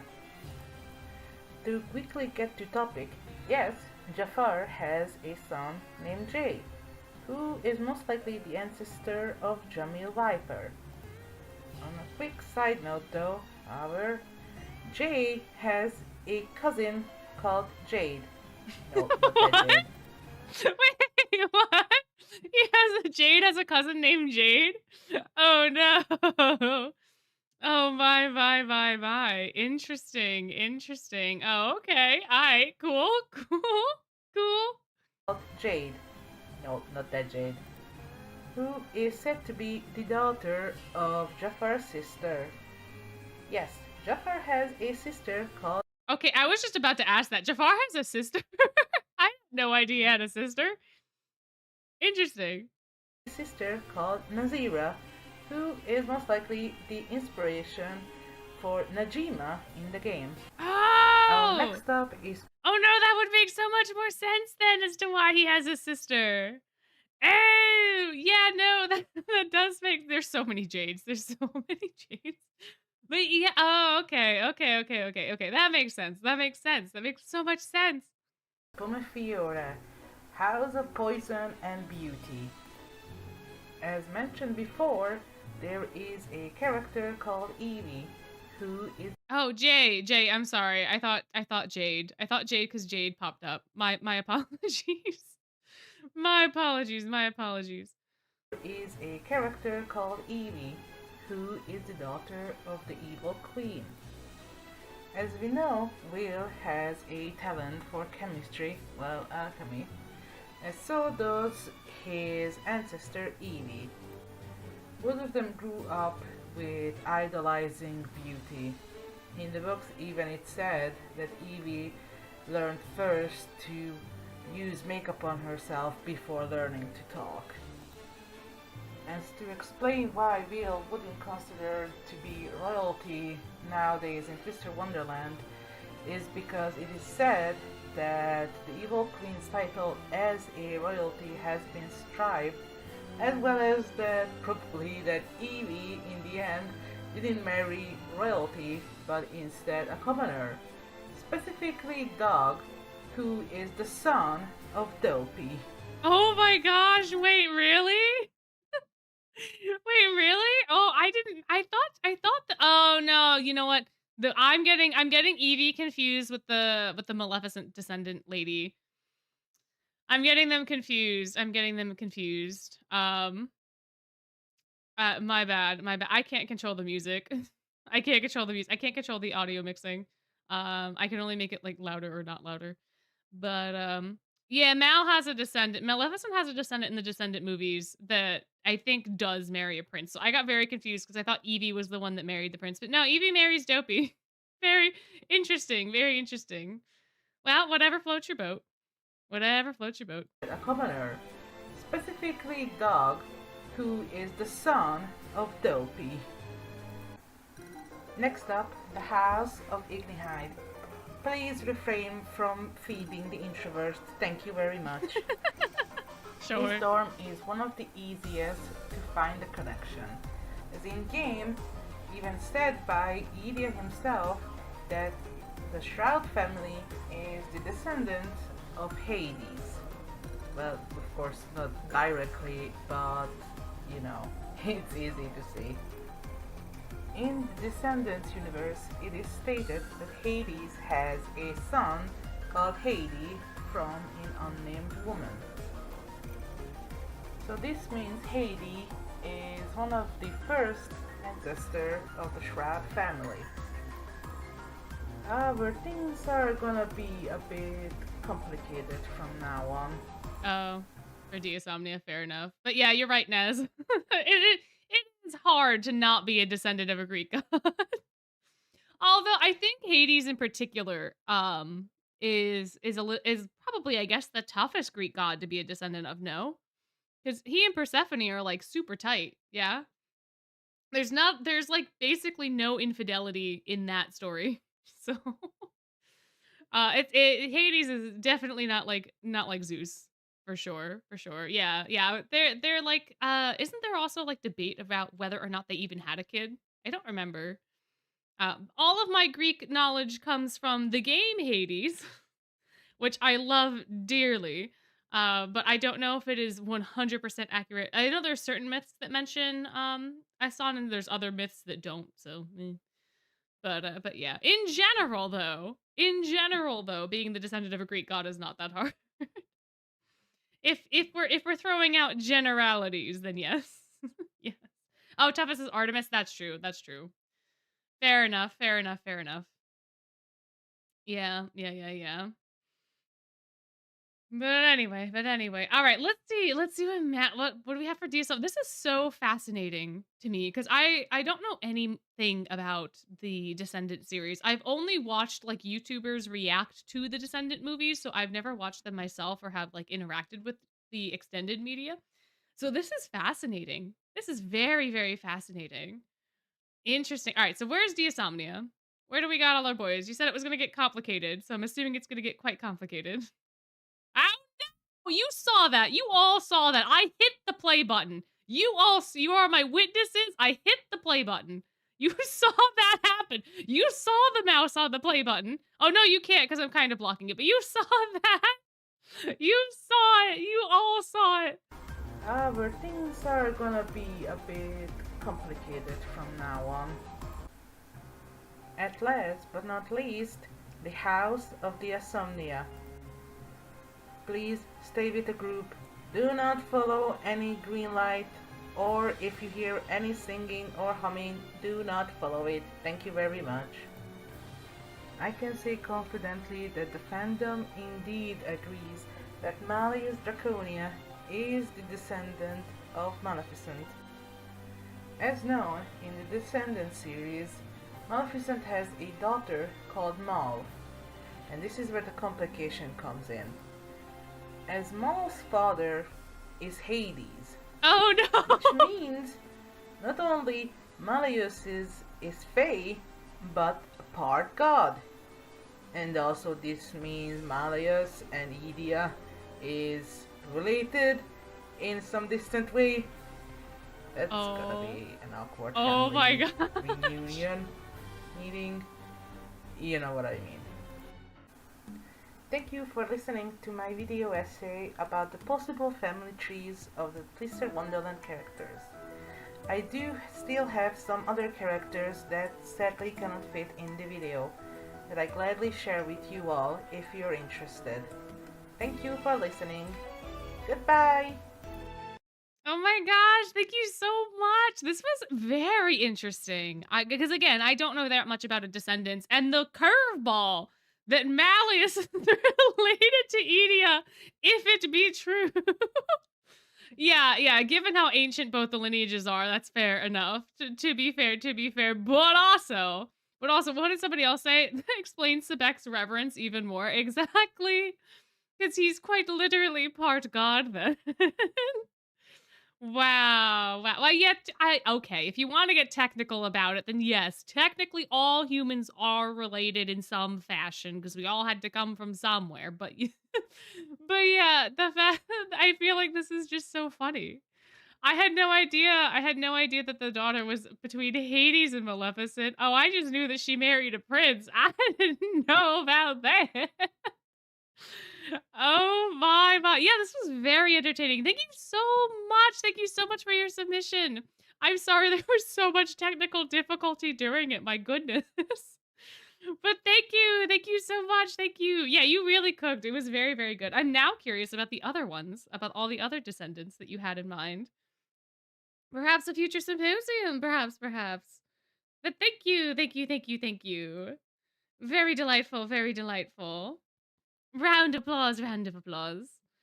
All right, now on to our next presentation that y'all are never gonna guess who's doing it. You're never gonna guess that it was Mr. Bushy Star for presentation number 5. I don't know why some of the slides have the animations backwards, but my. Thank you. Alrighty, we are gonna get into it. We're getting into it. Are y'all ready for what a wonderful... Can we do a co-op symposium video? I suppose at some point. What do you mean by co-op? What do you mean? Oh, wait, you mean like get in a Discord call and like talk about the presentation at the same time or what? But depending on what you're thinking about, then yeah, sure, we could try it potentially if I could figure out if the technology cooperates. Hopefully it'll continue to cooperate for this one. Look, Gino is here. Oh my gosh. Hi, Gino. How to imp Twisk? Oh, I see how Twisk can be implemented into the parks. Oh, I'm so excited. It's the baby. It is. My. I like having somebody on like the Discord call doing it live, or having them come to comment on the presentation afterwards. We could talk about it more. We could talk about that sort of stuff more. I don't know how to do isolated audio for Discord, like how to get it in its own audio track, but we can talk about that later. Right now, we have to figure out how Twist could be implemented into the parks. Okay, TWST really shouldn't be in Epcot. It honestly should belong in Magic Kingdom, probably right there with Villains Land if they ever actually make that. But the Seas Pavilion, perfect, prime real estate for Octagonal. Oh my And the god, Crowley, no! No! What does this mean? What does this mean? Oh my god, I'm delighted already. I'm delighted. So Epcot Seas Pavilion, prime real estate, absolutely. Absolutely. Alrighty, let's continue. Oh no! What do you Okay. mean? Okay. Make that real estate There for we go. Octagonal. An aquarium, a restaurant with a view of the aquarium, a ride. When was the last time that place ever had longer than a 10-minute walk to get onto the ride and more than 30 people in an aquarium? Yeah, no, you're right. The Seas Pavilion has gone down so hard. I don't understand it because I love the sea. I could spend all day there. I could go on that ride infinitely, even though I don't like the Little Mermaid that much. Is it Little Mermaid themed or is it Nemo themed? I can't remember. Wow, that speaks to how much I remember that particular Disney experience. Oh, it's Nemo? It's Nemo. Yeah, no, they should totally Nemo. Yeah. Okay, so it's Nemo. It's not okay. Anyway, it's Nemo. Maybe that's why. Maybe they should just rebrand it to be Twisted Wonderland. Maybe that'll get the ways up. I'm sure that's exactly what you're getting to. I'm sorry. I should stop talking. This is your time to talk. No! No! The horrors persist. But so do we. A ride. When was the last time that place ever had longer than a 10-minute walk to get onto the ride and more than 30 people in an aquarium? Wow. Imagine replacing the Coral Reef restaurant with the Monster Lounge instead Yes! of overpriced food that you can get better Yes! from a grocery store. Yes! You can get overpriced still, but food themed to Octagonal and Twisted Wonderland. Yeah! And hopefully better. All servers will dress in the Octagonal dorm uniform. This is absolutely not a meet and greet restaurant. That was way too small. As for Nemo, though, I'm pretty sure it's a small building, so there's not much stuff they could really do with the building themselves, unless they want to take it apart, but I guess they kind of do that nowadays. Anywho, they could just reframe it and make it, I don't know, Jade's ceremonial robes vignette sounds like a good choice. They can, open up that tunnel again with a view into the fish tank. I think that was a thing they used to have. But do you know what Octagonal really needs attraction-wise? Something like the 20,000 Leagues Under the Leagues submarine voyage. Sorry, I just got so excited. Yes! Yes, yes, yes, yes, yes! 100%, yes! I agree with you so much. Yes, yes, have the eels scaring all the children. Yes! Yes! Oh man, they wouldn't do that, but yes! Oh my goodness. Oh my gracious. They could have a daytime version and a nighttime version. And the nighttime version is when you get to see the tweels and they get to be bioluminescent, but they also get to be scary. And the daytime version is everything being fine and dandy and cutesy for the kids. Yes, I agree. I agree. 10,000 thaw marks. A beauty. 100%.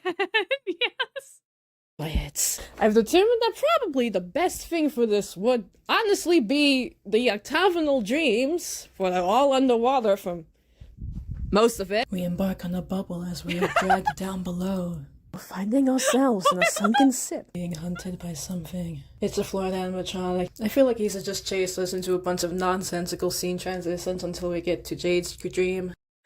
Yes! Yes! I love it! I'm sorry. I'm pretty sure no one heard what you were talking about while I was freaking out. Most of it. We embark on a bubble as we are dragged down below, We're finding ourselves in a sunken ship, being hunted by something. It's a Florida animatronic. I feel like he should just chase us into a bunch of nonsensical scene transitions until we get to Jade's dream.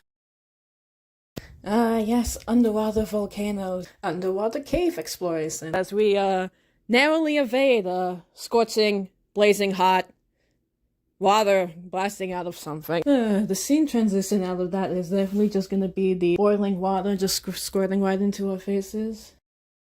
And then we're in Azul's dream. Azul doesn't really work with the undersea horrors of the other two, but I guess we start with the horror and then end with the normal stuff in this instead of usually being the other way around. Yeah, that's... As for anyone who would wait, miss me... Wait, what was that footnote? What was that footnote? Instead of usually being the other way around. Oh, the deeper dream. Yeah. Overblood Azul. Yeah, it would be so spooky. Oh, I love it. I want it. Yeah, exactly. If they could make the Avatar animatronic, they could totally make a Floyd. It'll probably be broken and in B mode most of the time, given how the more complicated animatronics seem to be working these days. But yeah, you know. Oh my gosh, I would pay lots of money to be chased by animatronic Floyd. This is a dream come true. Oh, I love this. As for anyone who would miss Nemo, I'm sure we could get the Octotrio to sing Big Blue World at the end of the ride. Oh my gosh. For Heartstable, I could say to just, oh yeah, great big giant maze, but you know, that's basic. How about a combination of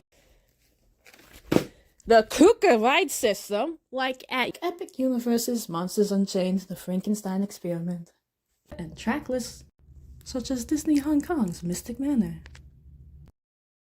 I probably shouldn't go into the details of RFID technology. Basically, they use lasers and sensors to track where they are, what's going on, if something is on the ground that maybe shouldn't be there, other vehicles. Whilst attractions like Runaway Railway and Rise of the Resistance use the technology to have the vehicles splitting up to separate cubbies in a room for a separate but still predominantly the same experiences, exceptions apply. This labyrinth of attraction completely separates the vehicles from each other, giving riders a unique, more personal experience, only catching vague glimpses of others before the path closes off to them, forcing them onto an alternative path. Oh. Now you're probably wondering, hey fellow, where does the Kuka system come in? Why the Kuka system? The answer is simple. Extra maneuverability. Automated guided vehicles are already fluid. They can go forward and backwards. They can rotate, go hither and thither. And well, maybe your bench decided to try climbing a hedge. Or maybe you've gone down the rabbit hole. Now, the Heartstable Labyrinth can go either one of two ways. The first way, which is less random, is just having a bunch of routes preset with like, oh, the main story route. Oh, the unbirthday party. Edu's dealing with hedgehogs and flamingos. Trey's cakes. Cater and the dishes and painting the roses. The dreams. Or it can be completely chaotic, in which it just goes to whichever act is available. No matter what, I think we have to have a run-in with Overblock Riddle, though. Like, that's the thing. We've got to get nearly killed by him at the end of the ride, no matter what route you're on. Oh no. That animatronic needs to be the Navi Salmon of Twisted Wonderland. Oh yeah. Now, as for... Oh my gosh, could you imagine if the Overblock Riddle was in the same sort of fluidity as the Navi Shaman? Could you imagine? That would be terrifying. It would be beautiful, but also terrifying. That is such a good idea. Oh my god, Trey's teeth. There's just a teeth route. There's just a route where all you get is Trey, and every single show scene changes so that it's just talking about teeth. That's the secret teeth route. That's the secret one. Super. You have to ask the staff members very kindly for that one. Where this would all be located? Great question. Well, you see. Oh no! Oh no! he got taken away. Oh no. Oh, he got yoinked. He got yoinked by the giant cane. Uh-oh. Uh-oh. I mean, that's what it was, right? That's why he got yoinked. He got, yeah, he did. Yeah, he did. He got yoinked. Oh no. Oh my, oh my, oh my. R.I.P. R.I.P. Oh, this was delightful. This was delightful. Thank you so much. I think you should pitch these ideas to Disney. I would actually go back to the parks if they had an Octavinelle ride. I would go. I would go. I have no other motivation to go to Disney, but if there was an Octavinelle ride, you bet your bottom dollar I want to be first in line. I want to be first in line. Oh my gosh, that would be so. And the maze idea too is very, very unique. I think that could be really cool. I think the way you make the shows, like the final show scene work, is that at the end of all of the random paths you can go into, there's just like 4 or 5 different riddle rooms with the same like experience. Or you time the vehicle so that only one can be in the riddle room at a time, but that might back it up. So maybe you have like an A room and a B room, and you get randomly set into the A or B room. I don't know. But yeah, no, yeah, this was so fun. Oh my gosh, I love your ideas. Very, very exciting. I could totally see them getting implemented in some way or another. That'd be so fun. Thank you so much for your presentation. Thank you so much. Thank you so much. Alrighty, shall we? Shall we move into our next one? I fear I don't have too much else to say. I freaked out quite a bit in this one. For sure, yeah, one day for the other dorms. These were very fun, very fun. A walk around Briar Valley. Oh, they could do that. Yeah. Alrighty. Well, on to our next one. Presentation number 6 by Kai3212. Thank you so much for your submission. I believe this is the Lorcana one. So Lorcana, I believe, is how we are doing for this one. Well, it's that time of the month again, is it? Well, say no more, because I've been thinking about such topics in the Twist community, where I would talk about from the cast in other video game worlds to how the plot of Epic Mickey is involved in Twist. Well, I decided to throw my hat in the ring to make something special around here, but something caught my eye while making this presentation, so why not give the boys a chance in trading cards? This is Twisted Wonderland in Lorcana TCG. Riddle Rose Hearts. This card is more into Emerald, but his ability is based on his signature spell, which makes sure enemies cannot attack until the next turn, which can lead to your Glimmers farming for lore safely. If Queen of Hearts Capricious Monarch is played after Dorm Riddle, then she can attack whenever she wants, even if you're on the late game, that is. Oh. If you want someone... Oh, that seems like a very powerful combo. I watched a little bit of a Lorcana, I don't know where to put my bat, but I think I'm okay for where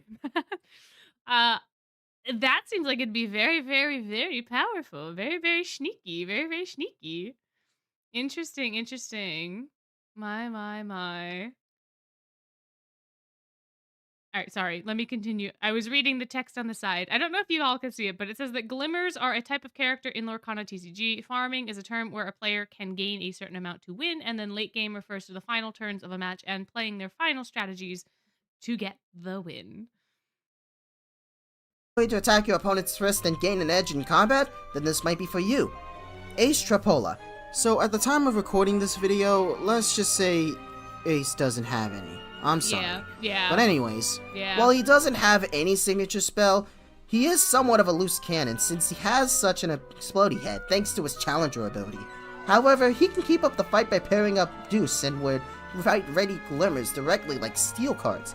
If you actually have the Card Soldier's Spear card on him, he might take on most Glimmers with more willpower, yet he's okay in my opinion. Deuce Spade. As we go on throughout this presentation, because of the translations on what each signature spell's name is, I'll explain more as we go on, but for now, Deuce is really that much supportive to Ace, and all of Heartsoul, but not much to fight against the meta. Okay, so Deuce is more of a support card, I see. Which makes sense given his character. It does. Also, aggro, a deck archetype where it is themed more towards direct damage as fast as possible. So I assume he's not an aggro character, or at least he buffs other characters, although I'm sure you're going to explain in just a moment. But that is what that says for anyone who could not read. Given the fact that he is an honor student, his card brings much more aggro to the table if you happen to fight him. If you can avoid him in fights more often with your best emerald decks to weaken him, then he won't be much of an annoyance when farming for lore. Cater Diamond. He specializes in more and more of his clones, like his signature spell, and the more the merrier, right? Well, since his ability is useful for Amber or Amethyst cards, I'd say to make up for it, his second ability lets him have more damage as long as he has more of his own, making sure to protect one character card from another. If you have Be Prepared in the late game, then you'll be fine, but if not, then be actually prepared to get annoyed by a ton of them, even if you're using Steel and Amber cards. Oh no, yeah, Cater's just like the Cater's just like the minion farmer, no? Oh, hello! Yay! Bye, oh, bye, oh, bye. This is delightful so far. I love your takes on these cards and how you're explaining them. It makes a lot of sense. It makes a lot of sense. Trey Clover. Unlike the other Heart Celebio characters we talked about, Trey is more supportive than the other Ruby cards, but take for instance when his abilities can actually grant them much more strength. Although if you use him on, let's say, card soldiers, royal troops, he can challenge other glimmers with an added +2 strength. Not to mention, his second ability gives his strength to only Heart Celebio characters, which is fine. He'll be worth your time if you're never too late to paint the roses. Leona King Scholar. While he doesn't like a challenge nor being that he is aggressive for evasive glimmers, he rather would be getting rid of overpowered cards like Taka Elemental Terror, or even Mickey Mouse Giant Mouse, thanks to his ability which would emulate how his King's Roar would do, which would only works if you have Scar in play. Just like him, he has evasive. Oh, that's a very nice counter. That's a really nice counter to the ability you got going on there. Oh, that's really. Oh, let me back it up a little bit because I think I cut you off. But yeah, that works. That works well. That's cool. That's cool. Works if you have Scar in play. Just like him, he has evasive, which would make him a high utility base card to deal with. If Chenya would be king, that would make Leona a monkey's uncle. But in Lorcana, he would become king and not care one bit. Ruggy Butchie. If you're a fan of hyena decks, then this wouldn't be a problem. An Amber Emerald deck could take some time to get used to, but while I have seen most common cards with support in other decks, Ruggy isn't useful to Savannah Claw characters, but he makes up for it with support at most. If you have a lot of hyenas in your deck, use Ruggy to have other hyenas combo well with each other. This is one card that even cards like Rafiki Mystical Fighter couldn't handle. Jack Howl. His ability. Interesting. Okay, so he ends up kind of buffing those other cards. If it would stop. There we go. There we are. Oh, okay, so you're a hyena. Ah, okay. His laugh with me is specific to the hyena cards. Got it. I didn't read hyena before. I just read the support and rush. Oh, my. Yeah, no, that's wonderful. That's very interesting. I feel like you could have a real strong setup with that going on for sure. Deck, use Ruggy to have other hyenas combo well with each other. This is one card that even cards like Rafiki Mystical Fighter couldn't handle. Jack Howl. His ability, while referencing that he can turn into a wolf thanks to his signature spell, can not only make opponents discard cards, but also the fact that he protects his dorm similar to Deuce, and how he is respected throughout Twist as a whole. This is why he has the bodyguard keyword, and he is basically just a better version of Daisy Duck Musketeer Spy, with the You Have Forgotten Me action card. Oh, I see. Okay, gotcha. So he kind of combines those elements together, which makes sense for Jack too, because he's the big buff boy. Very interesting.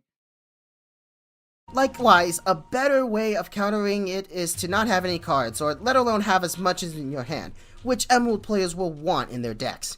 Azul Ashen Grotto. Similar to Ursula's cards with the Singer keyword and some way of mixing resources, he utilizes much more into drawing cards, and besides, he makes deals like his signature spell, so being that his ability can be applied to Lorcana, I believe Amethyst Sapphire decks running with this card would be amazing, and let alone useful if you focus on ramping and top decking before your opponent does. Naturally, to kick things off, his singer ability sings songs that cost up to 7 ink, so imagine if he gets played early, only to call in a Be Prepared song card, which is a basic wipe on everyone's Glimmer cards. Trust me, he might be a force to be reckoned with. That Jade Leech. sounds Okay. so delightful and so on brand for Azul to just be able to be like this silent little threat. If you're not paying attention to him, that he can just like wipe out your stuff. Very, very lovely. Very, very lovely. Trust me, he might be a force to be reckoned with. Jade Leech. Okay, this is a mouthful for the next two, so keep up on this one. For Flotsam and Jetsam decks, this might be amazing to look into because using his Shock the Heart ability would make opponents tell the truth, and fast with the Rush keyword. Not only do you get to have any character return to your hand, but also if Jetsam is in play, you can draw a card which can let you top deck more often. If only Jade can help Floyd out by giving him Evasive, or even Rush. But speaking of which, Floyd Leech. Unlike his brother giving Rush or Evasive as his ability, that would be Flotsam and Jetsam's job to do so. Instead, Floyd would do the honors of playing Jade Leech for free, and give both the eels Rush and Evasive. So when you combo with Flotsam and Jetsam Entangling Eels, then obviously it wouldn't be too confusing nor shocking. Just amusing. Kaleem Alice. Interesting. So if you pull Floyd first, you can add then if I'm assuming if Jade is in your hand, then you'd also be able to play hand. Ah, interesting. Interesting. Oh, they would be a force to reckon with for sure. Good lord. If Azul is the silent threat, these two are the very vocal threat for sure. With Flotsam and Jetsam Entangling Eels, then obviously it wouldn't be too confusing nor shocking. Just amusing. Kaleem Alisim. Being a protective rich prince he is, he's protected of Jamil, which references that he is best friends with him, so giving him bodyguard and support, he isn't that much broken, so his ability, Oasis Maker, grants protection from other stronger late game cards. He is basically your best tank for fighting glimmers with high strength, so do be aware of that. Jamil Viper. This one's sort of a hard one, but since there are different sayings on what his signature spell is, I don't know what to call it if he had two abilities, which explains his rarity. So I decided to go with Snake Charmer and Hypnotic Control, since his spell references how Jafar does his magic on his opponent. With all that aside, he is somewhat okay, as long as Jafar is actually keeping an eye on him. I don't know, he might be that good, as long as you make your opponents fight each other. Veil Schoenheit.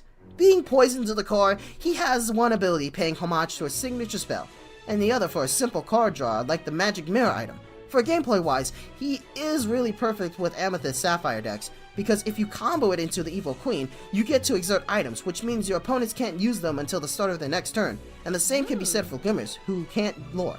This card may also be absolutely beautiful, but only if you would tend to draw more cards. Apple Felmir. Apple is made for decks with Palm Fury characters that want to challenge Evasive Glimmers, and being the only Twist character that doesn't have any lore in which he can copy any character's lore early to farm. So to my surprise, imagine if you played Simba, Scrappy Cub early to quest him, then Apple after that. Once these two quest for lore, you'll have to keep up quickly, otherwise you'll lose in less than approximately 5 turns. Oh wow. Rook Hunt. Like Apple and What a spicy little guy. I feel like that also really fits Apple. Given how spicy he is. Interesting, interesting. Huh. My. for lore, you'll have to keep up quickly, otherwise you'll lose in less than approximately 5 turns. Rook Hunt. Like Apple and Jamil when it comes to two abilities, I debated that if I wanted to put in different names of their signature spells, but anything goes at that point. So for Rook, he gets to have the same ability as Merlin Crab, while having another support, his dorm only to cherish his idol, Vil. Shadabium! He looks so radiant, but I hope that he doesn't put a target on certain glimmers for aggro plays. Idiot Shroud. Like Hades' Infernal Schemer, you get to put an opposing character into their inkwell, which is fine, but however, he instead does it up to 3 of them, which only works if Hades is in play. No! Wait! I didn't touch anything! I didn't touch anything! Well. I didn't! No! No! I didn't touch a single thing! I didn't. Okay, we're back. We're back. You guys saw it. I didn't do nothing. It just stopped. But however, he instead does it up to 3 of them, which only works if Hades is in play. To be honest, I wanted to try and make up a new ability that can match his signature spell more precisely, but I opted to work around with this because you can choose the glimmers to be out of play at the cost of them having more ink than you. It's possible to counter it like before, but also early to try out since he may be mostly broken, and that's game, set, and match. Ortho Shroud.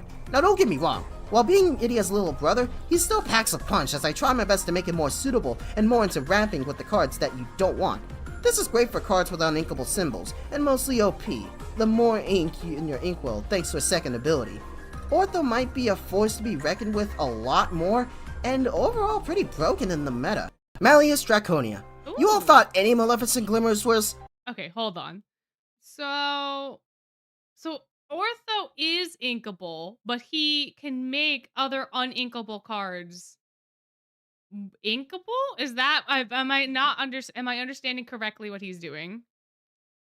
I know that the ink is your mana, but okay, so he can make the uninkable ink. Okay, cool. All right, perfect. Then I did understand that correctly. Wow, my. Very, very interesting for Ortho.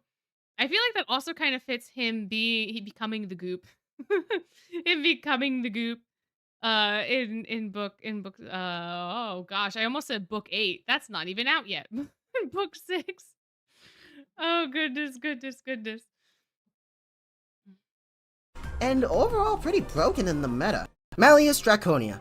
You all thought any Maleficent Glimmers was... Well, think again, because his ability, like his signature spell, is to make sure every location your opponent has in play never gain lore at the end of each turn. You can use this opportunity to leave most locations as distractions out of play, and it could lead to many late game combos you can work yourself towards. Plus, with any Maleficent Glimmer now having Ward in play as well, it seems his blessing would always be a good one. Sylv. While some theories say that he is actually based off of Aurora from Sleeping Beauty, I feel like he isn't that much, and for his ability, it's no joke his evasive keyword makes up for how noble of a knight he is. Having decent stats at first, if you have too many actioners in play in the early game, he can actually put up a fight than any other Emerald Glimmer since he gains +2 strength per action. Want a tougher fight while gaining some dreamy sleeping lore? Then this might be for those who run into Night Glimmers. Oh, that makes so much sense. That makes so much sense. Oh my gosh. Wow, that really suits him. Sebek Zigvolt. While quick and agile with his Living Bolt signature spell, then this character might shock you with his ability, because you can make your opponent discard cards, and unlike other Glimmers with that similar ability, if an opponent actually doesn't discard any cards, or at least 2, then he gets a massive 7 strength and willpower in total. They will regret this because he has 1 lore. Only some Ruby Glimmers can get the job done regardless, but other than that, try adding ways to make them discard cards, and they'll be standing tall in front of Sebek's Liege. Lastly, Lilia Vang Rouge. Well, last up is a card unlike any other, so what better way to show Lilia how he gives support he needs for the Insomnia characters. While he does have the Mentor classification showing in the story that he used to be a war general in the past, but naturally, he prefers to make the tactical retreat, or a strategy dodge, like the action card Dodge. While barely referencing anything though, this is somewhat of an okay card. Sorry Lilia fans. Here's a bonus. I'll be going over this specific card as well since... Grim and Mickey! Oh my gosh! Oh, they're so cute together. Wow, 5 ink less for the next character you play that turn. My goodness. My is being named both Grim and Mickey Mouse. Oh my. Grim is a part of Ramshackle Dorn. Mickey, on the other hand, has a lot of Lorcana cards, so why not add one based on this topic?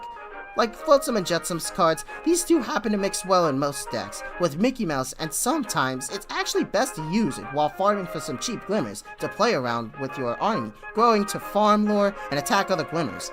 Pretty much well said, but if you have any Mickeys in your deck, it should be fine. And speaking of Mickeys, this Mickey Mouse card is a special one because it is actually not too broken, but rather constructed focused on ramping. What makes this special is because you can take back the last card you put back in the inkwell. So for Mickey fans out there, you might want to add this into your collection, but it's already fine so much in the meta. And that's every single Twisted Wonderland Lorcana card. I have reviewed and already double checked how good they are. I know this took longer than expected, but I hope everything's worth it in the end. And I hate to admit that if you don't play Lorcana TCG, but it could be entertaining for you fellas, it's fine regardless. I just want to hope you can learn it in general, and maybe one day you can play Lorcana TCG just for fun.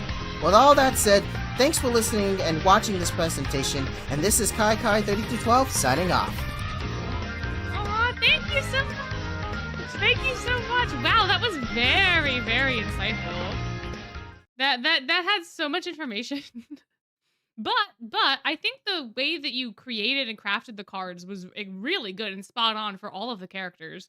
Like, you put a lot of thought into that, and it really pays off. And even for me, as someone that just like watched a very quick YouTube video on how Lorcana works, as you suggested before the presentation night, to make sure that I kind of knew what was happening, everything just makes sense. Like, everything that you've decided on makes sense. And the fact that you were able to pair some of the cards with other cards that are pre-existing, like for Trey, like for Leona, like Leona not being able to do stuff if you don't have Scar, I think is a very, very interesting balance tool. Ruggy helping with the hyenas. Wild, wild stuff. Yeah, it really did make me want to play Lorcana too. Like, now I'm like, oh, I should go get a deck. I should go get an Azul card that doesn't currently exist, but it did make me want to dive into it more, for sure, for sure. And like Jade and Floyd playing off of each other and also playing off of the eels, like all of this stuff, and then Apple being a Spitfire, all of these cards just work so well for the characters that they're connected to and for the decks that you were explaining. And then having the bonus Mickeys is so cute. So fantastic. So yeah, thank you. Thank you so much. Thank you so much for your presentation. Thank you so much for submitting it for the symposium. It was a wonderful, wonderful time. Thank you. Thank you. Thank you. Thank you. Alrighty. Last but not least is Well. not the same presentation again. The Snow Code Machine. Hi, you are here. Presentation number 7. Lucky number 7. Last but not least. Yeah, you were not last. Not last like last time. So Snow Code, here you are. Finally yours. Finally yours. But I'm sure it will have been worth the wait. I'm sure. Absolutely. Shall we begin? I'm Robin, and thank you for having me here today.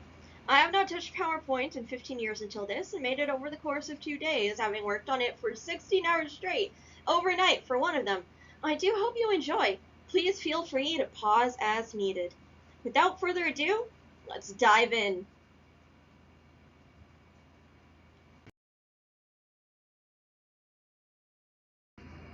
I'd like to start with some acknowledgments of the other people who made this presentation possible. Thank you so much. This is so cute. This is so cute. Oh my gosh. So this was a real community effort then, huh? We have me up here, but Sandwich as well. Danny Quack Sweet Salt.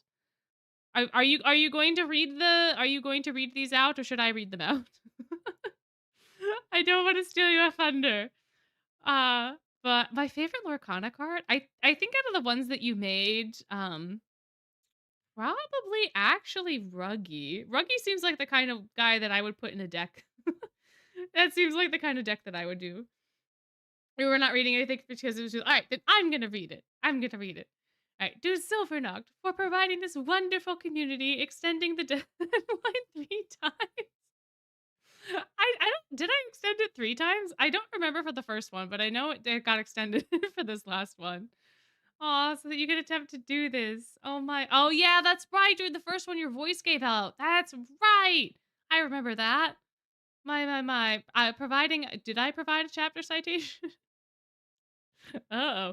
My memory is very bad. Oh, I should turn myself off, and that way y'all can read as well. Hold on. There we go. And then hosting the stream. My. I did. Okay, yes. Helping you find a chapter in the game. That's right. Okay, that's what that meant. And then to Sandwich for their moderation and their company. Thoroughly enjoyed the talks that you guys had. And then to Danny Quack Sweet Salt for the live feedback, suggestions, and encouragement. This PowerPoint would not have turned out even half as good without them, nor have been as fun to make. They also helped you find a lot of resources and references, and brainstorming with them gave you plenty of ideas. My. And then Chardonnix for providing the voice of Dire Crowley. Oh, my. All right, looking forward to that now as well. Okay, I'm gonna keep my bat over here until I need to move. Alrighty. Oh my. What do you have in store for us? Oh, I'm so excited. Can I get my no? Hey, PowerPoint? Can I have the bar? Oh, it's gonna skip it. I'm so sorry. Nope, it didn't. Okay, never mind. All right, we're good. We're back. We're Much for good. helping me get this done. It was quite the wild ride, but a fun one for sure. As for the theory itself, I'm going to be providing a lot of context for this to make sense, so please bear with me. What does this theory involve, you may ask? Well, here it is. There will be spoilers from the beginning of Book 7. You have been warned. There are so many things. Grimm's true form, how you got to Twisted Wonderland in the first place, the true functions of the mirror, the 7, Dire Crowley, and generosity. The past, present, and future, the truth, and oh my goodness, so many things. Oh, there he goes. There he goes. Oh, hi, Grimm. What the heck is Grimm? Oh my. Grimmy, Grim. We don't know where he's come from, and neither does he. Most of his past is shrouded in mystery, but he doesn't seem to care. Should he? Probably, given what secrets he apparently holds. His curse being similar to the shrouds alone is concerning, and for them to have no idea what's going on with him? That is kind of wild now that you bring it up. Just what is going on with him? Why would someone place such a strong spell on him? Oh yeah, I forgot all this stuff existed. Wait, hold on. Yeah, so he has blot ratings that they can't do. They're similar to their curse. They can't figure out the enchantment that's on him, which is wild. Just what is going on with him? Why would someone place such a strong spell on him? Well, that's why. Look at that chimera. So extremely deadly, literally impossible to beat, and the tutorial battle at the beginning of the game. What? But yeah, no. When you were like, that's why, I was like, yeah, no, you're right. Oh no! Stop! Heck is PowerPoint just doesn't want us to do this tonight, apparently. But yeah, I kind of forget that this happens at the beginning of the game, but it is actually interesting, and you're probably going to get into this again. Now that I'm looking at it, there seems to be elements of all, like, different overblots as well. Like, we have tentacles from Azul, we have the lion kind of body, we've got these sort of, like, spiky things that I don't know if that's fur or not. Could be some rose thorns, could be some briars, who knows? I think he has wings too, doesn't he? Like dragon wings. It seems like he's almost an amalgamation of the stuff that he's eaten. Yeah, Silver No has been messing with PowerPoint this entire evening. I don't know why. But yeah, you're cooking. You're really cooking, and you're probably also going to get to this. So I'm sorry if I am talking about the things you were going to talk about. Yeah, I don't know where the rat is, but he better not show up soon. He's causing all sorts of issues. My goodness. that chimera. So extremely deadly, literally impossible to beat, and the tutorial battle at the beginning of the game. What? But yes, someone placed a seal on this beast, creating the annoying little fuzzball we know and love. But how the heck did we even get here? Well, it's a long story. I love your animations. They're so fun. I love this. Well, it's a long story. I love the spinning horses. I love him so much. Except it's not. We got isekai'd by a freaking edgy horse-drawn carriage. The end. Or is Or it? is it? Oh, this is delightful. Mirror, mirror, what the heck are you?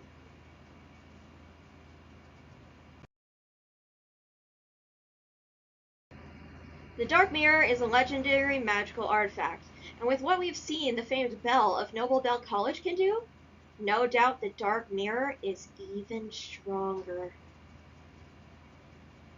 Yeah, no, that does make sense. That makes sense. But also there are some key differences between the Dark Mirror and its predecessors.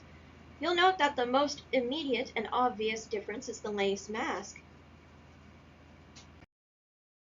Interesting. You know who else has black lace masks like that?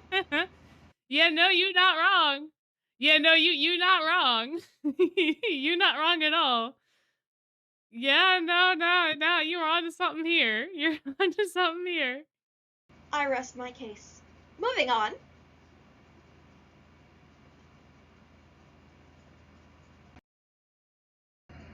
Ah, the seven. The classic Disney villains, the ones who... Oh, does Edie have lace? So I don't think it's obvious to see, but underneath his eyes in the corners, there is lace. There's a lace patterning there. He has like circuitry that goes up from his eyes, but like underneath the eyeshadow, like here and over here, there is lace. Kind of similar to how like Jamil has this lace at the bottom of his eyes. He has it there. Leona, I think, is the one that doesn't have lace. Leona just kind of has like this, what would you call this? Like a headband type thing going on? Is that the correct term? And there might be lace underneath his like flaming eye, perhaps. Oh, like eye patch? Yeah. I think there might be lace underneath the eye, but it's hard to see because the flame's in the way. Similarly, Edia's mask is pretty much in the way, but there is lace underneath his eyes. Yeah. An ink patch? Perhaps, yeah. Perhaps. But yeah, they all have like, I wonder if the Dark Mirror got its power from like an overblooded person. And maybe that's why where are they? And maybe that's why like it's an amalgamation of blot or something that gave it its form. But also, if you look at the mask, it has different elements from the different boys too.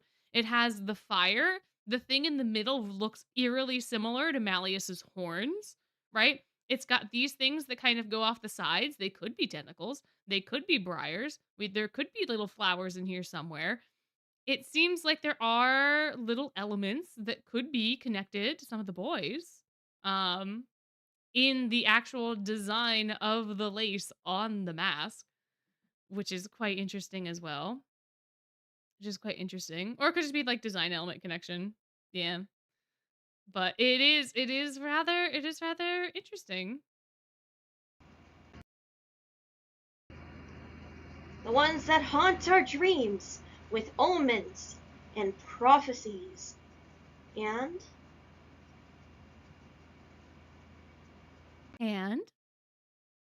just kidding, we're getting into the 7 deadly sins now. Oh my gosh. Wait, I wanted to hear your take on this because this is a script I've had floating in my head for such a long time. I want to know. I want to know your thoughts. Because I have thoughts. I have lots of thoughts that I just cannot get out properly onto paper, and I keep stopping myself. But I was thinking about maybe potentially Halloween time, because what could be what could be more scary than sins? Am I right? All right. Okay. You're gonna explain in each of the slides. Okay. Cool. Oh, I'm very excited to see where you place everybody. I'm very excited to see. We took him out one by one, except for Malleus. We're still working on him. Ooh, okay. I can see what you're cooking up for some of them. We agree on some of them, but we do not agree on some others. Riddle Rose Hearts easily embodies the concept of wrath, just as the Queen of Hearts does. However, what would have happened if you weren't there?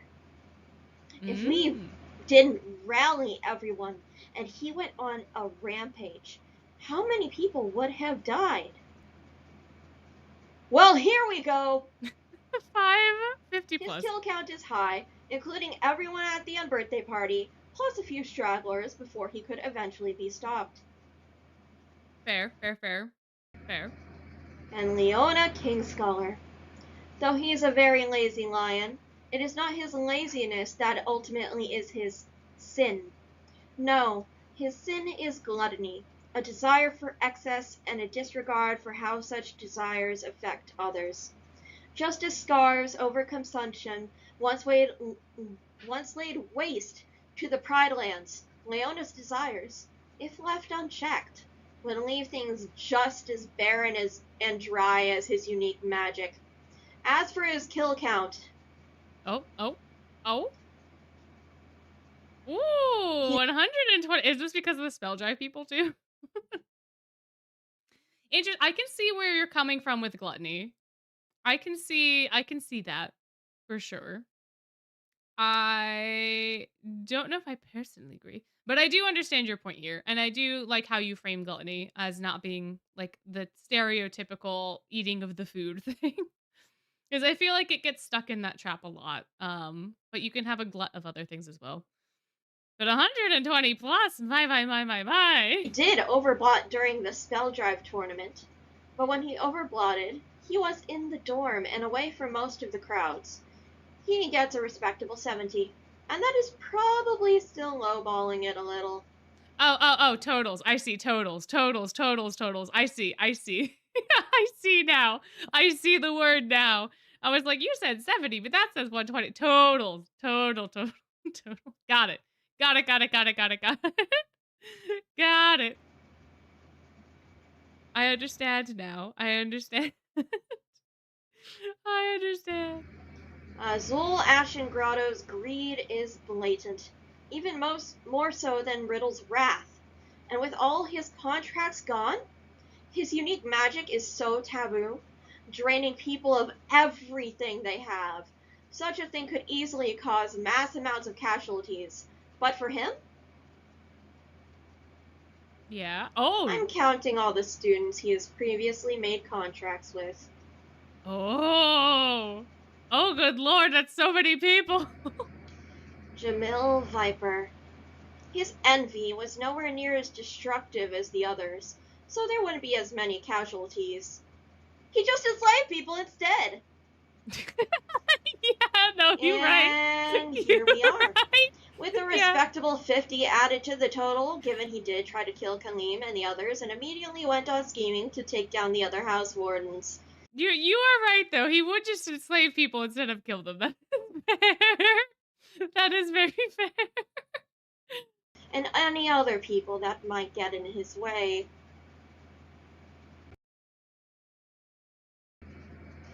Bill Schoenheit.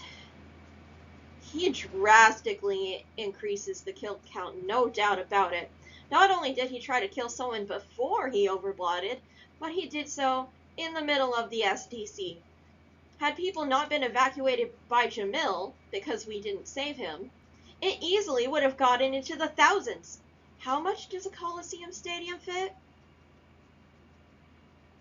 Yeah. I didn't research, so I gave him a flat 3,000. Yeah, that would be bad. Yeah. Yeah. Edia Shroud, however, is on a different magnitude entirely. Not necessarily because of his overblot and strength itself, but because of all the phantoms in Tartarus and the underworld being released. The world would be soaked in blot.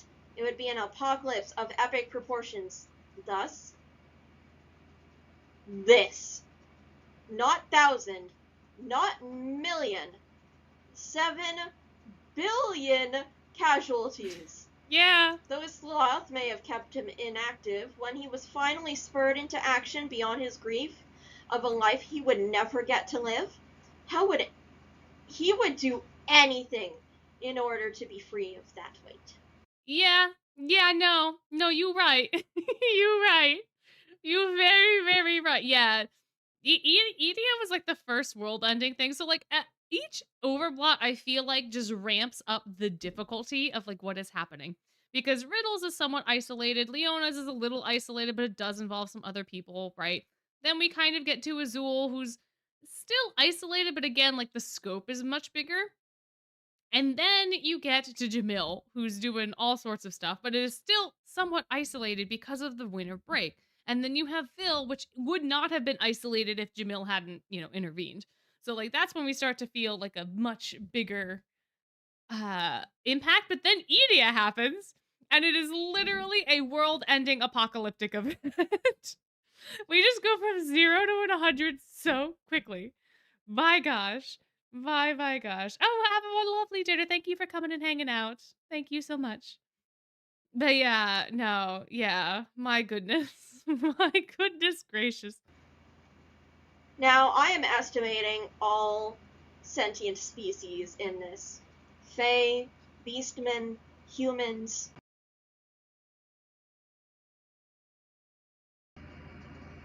Hell, even talking animals if there are some. Merpeople, of course. But yes, that is not all. No, we have come to see Malleus in his grace give us all the special gift, one that would consume the world in its entirety, that we are currently fighting against. All humans, fae, merpeople, and any other sentient beings put into eternal slumber. Perhaps most would not be directly dead. No, that was counter to his entire point. But they might as well be, if they are stuck like that for eternity in little illusory bubbles designed to keep them trapped and isolated forever. Yep. Oh no, it got so big. It got so big so fast. Bringing the total to over 15 billion. Oh no. Malleus, what are you doing, buddy? Oh, good God. This brings the total kill count to all of Twisted Wonderland. Dear Seven, if we weren't there, the world would literally be doomed or something. You try to tell me any of these boys would have worked together in the ways necessary to avert these tragedies if we hadn't shown up. And thus...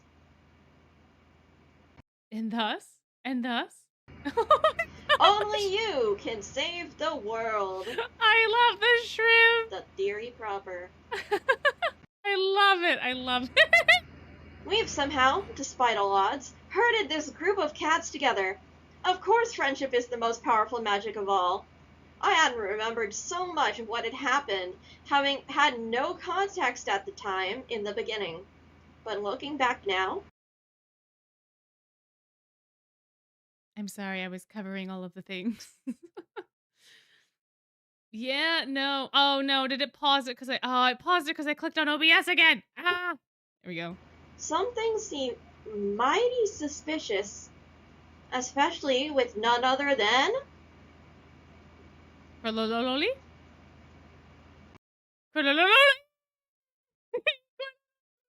It's Crowley! Dar Crowley! It's Crowley! Hello, Crowley! The very first words we hear are from him, spoken with an alluring yet ominous cadence before speaking an incantation to the mirror, and then to us. He asks us to take the hand in the mirror. Oh, yeah, no, you right. Yeah, he is the one that asks us to show up, doesn't he? Oh, my. Wow, that is so long ago. Good Lord. Who is this mysterious benefactor of his? Are we truly a flower of evil? I do not have these answers. He seems to have summoned us to this world, and yet he doesn't recognize us. And we know so little about him. For real. We know almost nothing. Is this very true? He's fey, he's silly, he's strong, and he's placed a lot of responsibility on our shoulders. But that also comes along with great trust. I love that he also likes shiny things. Also, I feel like as a collective society, we don't use the word foist nearly enough. Foist is such a fun word. I love this word. We should start using foist a bit more. I think I should start a petition, shouldn't I? I was looking back at what happened, and though we love to joke on how he's a negligent parent, which he very much is, he actually did tell us to evacuate when Riddle overbloated. It was Ace, Deuce, and Grim that started attacking, and he only very reluctantly let us handle it because attempting to stop us would only put us in more danger. Despite it all, he does care, and seems to have recognized our potential, only allowing us to handle such important matters because he trusts us and in our abilities. Does he though? Does he though? Not to cast doubt on you, because I think what you're cooking up is very, very fun. I also feel like part of it is him just not wanting to have bad things happen for the media. He's very conscious of the image. So I wonder if there's a part of that too. But I can see what you were saying. I don't think you are entirely wrong. I do think that there is a shred of care within him. I do think that there's a little bit. I do think that there's that. He may want to prepare us, because so much may be about to go down.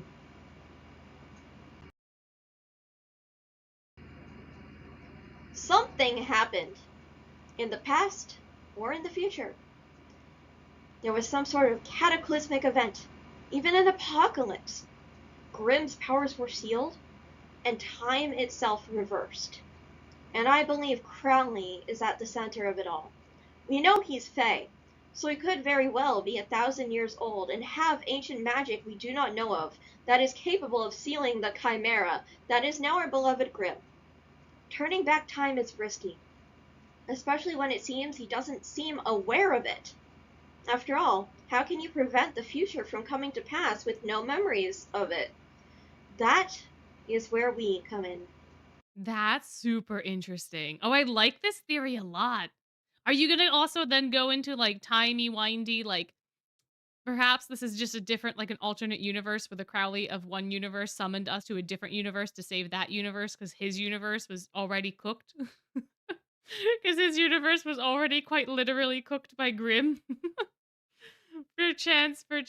Who knows? Oh, this is so interesting. Here's what I imagine may have happened.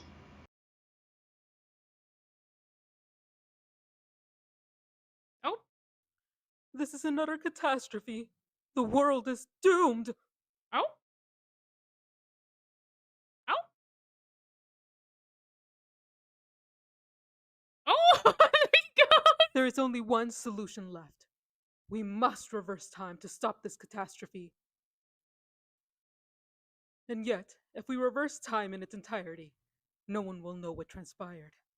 There would be no way to prevent it from happening all over again. Oh, all the overblots. I see. No, we must bring in an outside factor to ensure we do not meet the same end once more. I see. Oh, there he goes. Perfect. I can use the magic mirror to summon someone from beyond this realm. Someone that may be capable of saving us all. Truly, I am a genius.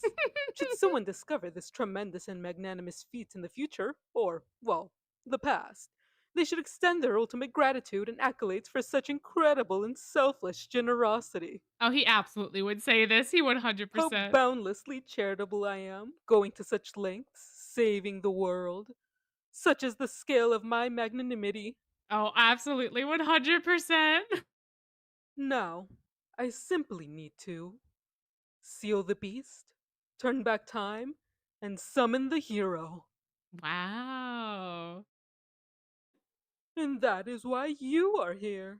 Wow. How interesting. Huh.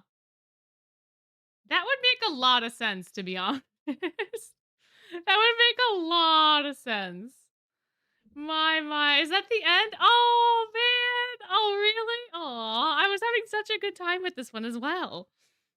Yeah, your Crowley dialogue is spot on, man. That is exactly how Crowley would be. With the Crowley in our timeline, no, or not. Probably not. So I think what you are saying, right, is that when the time got reversed, the the people in the past didn't know the future because they were living from the past forward into the what we now know as the present, right? Because the time went back.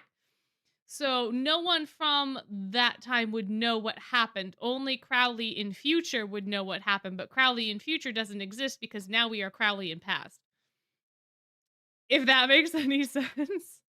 So no one would know that this is what happened. Or like Crowley could have, even when he was reversing time, put into like the script, like into the magic mirror to summon someone at a specific point in time that he wouldn't remember that he put that script into the mirror, but the mirror would remember because it's a magical artifact and that's, whatever.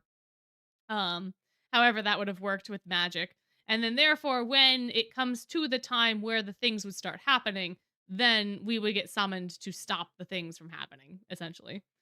Timeline shenanigans. Yeah. Exactly. Yeah, this is such a delightful theory, and I hope that you're right, honestly, because that would make so much more sense, I feel like, as to how we got there and why we are there. And why potentially there is more than one you, because maybe the yous in the manga were able to get only so far and then we're not able to affect things. So like maybe Heartslable's you wasn't able to deal with the Savannah Claw situation, but Savannah Claw's you was able to deal with Heartslable and Savannah Claw, and then so on and so forth. I don't know. It would be an interesting way, or maybe they all just converge into one timeline at some point in the end. But this was so delightful. I loved your animations. I loved your explanations for everything. I love that we had guest voice acting. I loved so much. Thank you so much for your lovely presentation. Thank you. Thank you so much. Round of applause to the snow cone machine. Thank you. And thank you again to all of our presenters this evening. You guys are so lovely. I am thankful and grateful for every single one of you. That we have here. I think the music's a little too loud. There we go. It was so delightful for y'all to be here during this community night. I hope y'all have fun. I hope y'all enjoyed everybody's lovely things that they prepared. And at some point in the future, we'll have another one of these, and maybe then you could also participate if you feel so inspired. But yeah, this was delightful. This was so good. Thank you all so much. It was very, very fun. It was so exciting. Oh my. What a time was had. What a time. What was y'all's favorite presentation? Was there anything that stuck out to y'all in particular that you absolutely loved? I loved all of them. I can't pick a favorite. That's an impossible question. But my goodness. I would go into more depth, like a part 2 even. Maybe, I mean, if you wanted to do a part 2 of your presentation for next time, if there were topics and things that you thought you could cover more of, then perhaps. Other than yours, you really enjoyed the SDP and the park ones. Those ones are really, really fun. Yeah, all hail Marshall Lunch in Disneyland. That would be so fun. Oh, it'd be so fun. I would love it. I would love it so much. It'd be a good time. It really would. I think so anyway. I think so. But yeah, the SCP one was very funny. Very, very fun time. Oh my. I like the Lorcana one as well. Lorcana was real great. Goodness gracious me, oh my. The Descendants one as well. Oh my. We had so much going on this evening. So many lovely presentations. So much stuff. So many lovely things. How the boys got into all their dorms. I never thought about any of that stuff. How Crowley is actually from Snow White instead. Never really put together any of his outfits. It was great. Everyone's presentation was amazing. I am so delightfully surprised by just how creative y'all are. I mean, just how amazing the stuff that y'all come up with is. It's fantastic. It is so good. So fantastic. My. Ah, your soul is absorbed into by Arknights and Lindas. Fair enough. Fair enough. Do we know that Crowley is Frey? Yes, we do. We do. If his ears are one thing, and then, of course, I think it says in his profile that he's Fey. It just doesn't tell us his birthday or how old he is, but I believe we officially do have him listed as Fey, so yeah, there is that. There is that. For sure, for sure. Yeah. I think that's also why a lot of people think that he's Malleus's dad. Or have the theory that he's actually Revern, but something happened to him in his memories or whatever. Because he happens to be Fey and he happens to have deep green hair, and so therefore he must be Malleus's father. I don't fully understand that theory. I do see where people are coming from with it, but yeah. But he is, I think Crowley 100% is listed as Fey, for sure, in the game, in the archive. If there's two Reverns, oh my gosh, because then we're getting into timelines, and then we're getting into a multiverse. Good lord. It would be quite a time. I'm almost convinced there's a multiverse, and all of the U's are going to have to come together and become the U coalition to defeat the Grimm. Oh my gosh, time to work on a twist fin- Hey now. And Twist X FNAF might also be coming up in the future. Yeah, I'm so glad you were able to present your theory too. It was very lovely. I'm so glad you were able to get it done. And submit it in time, more or less. More or less. But yeah, I think it's a very lovely theory. It's a very well thought out theory, for sure. Ooh, if all the U's are split soul, if the U in-game could be, I don't know, man. I mean, I won't be upset with you if you used text-to-speech, but I did want to stay away from that because it...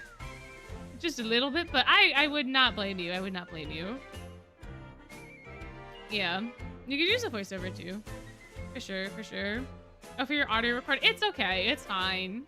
Y'all's audio is fine. You gotta use what you have on hand. I'm not gonna blame anybody for that. Y'all know that I can't get my microphone to work half the time, so, you know. I ain't one to judge. No way. Oh yeah, for the Nuzlocke, the beginning of the Nuzlocke. Oh yeah, that's right. I think you mentioned it at that point in time as well. But yeah, it's good for it to finally have come to fruition, no? But yeah, the Descendants was very fun. I'm curious about the other ones, the other Descendants that you were talking about. Well, that you didn't get a chance to quite talk about, but, you know. That were there would be fun, My, oh my. Well, this was delightful. This was such a good time. I am so glad that y'all came out to hang out and listen to all the lovely presentations that everybody sent. It was fantastic. It was such a good time. All the hard work, all coming to fruition, all being super worth it. At least I think so. But yeah, thank you guys so much. Y'all are awesome. The community is awesome, and all of your lovely presentations were also awesome. But I do think it is probably time for us to say goodbye for this evening. I may hang out in Discord for a little bit, for those of you that like to chat. But I think as far as stream will go, this will be the end of this one. Again, I cannot emphasize enough just how grateful I am for all of y'all making these sorts of things possible. And for putting yourselves out there. You should give yourselves a pat on the back. Absolutely. For all the effort that you put in. So, though, until we meet again sometime next week, possibly, if you are having a sleep, have a good sleep. If you are having a day, have a good day. And I will see you in the next one. Night's blessings. Bye-bye.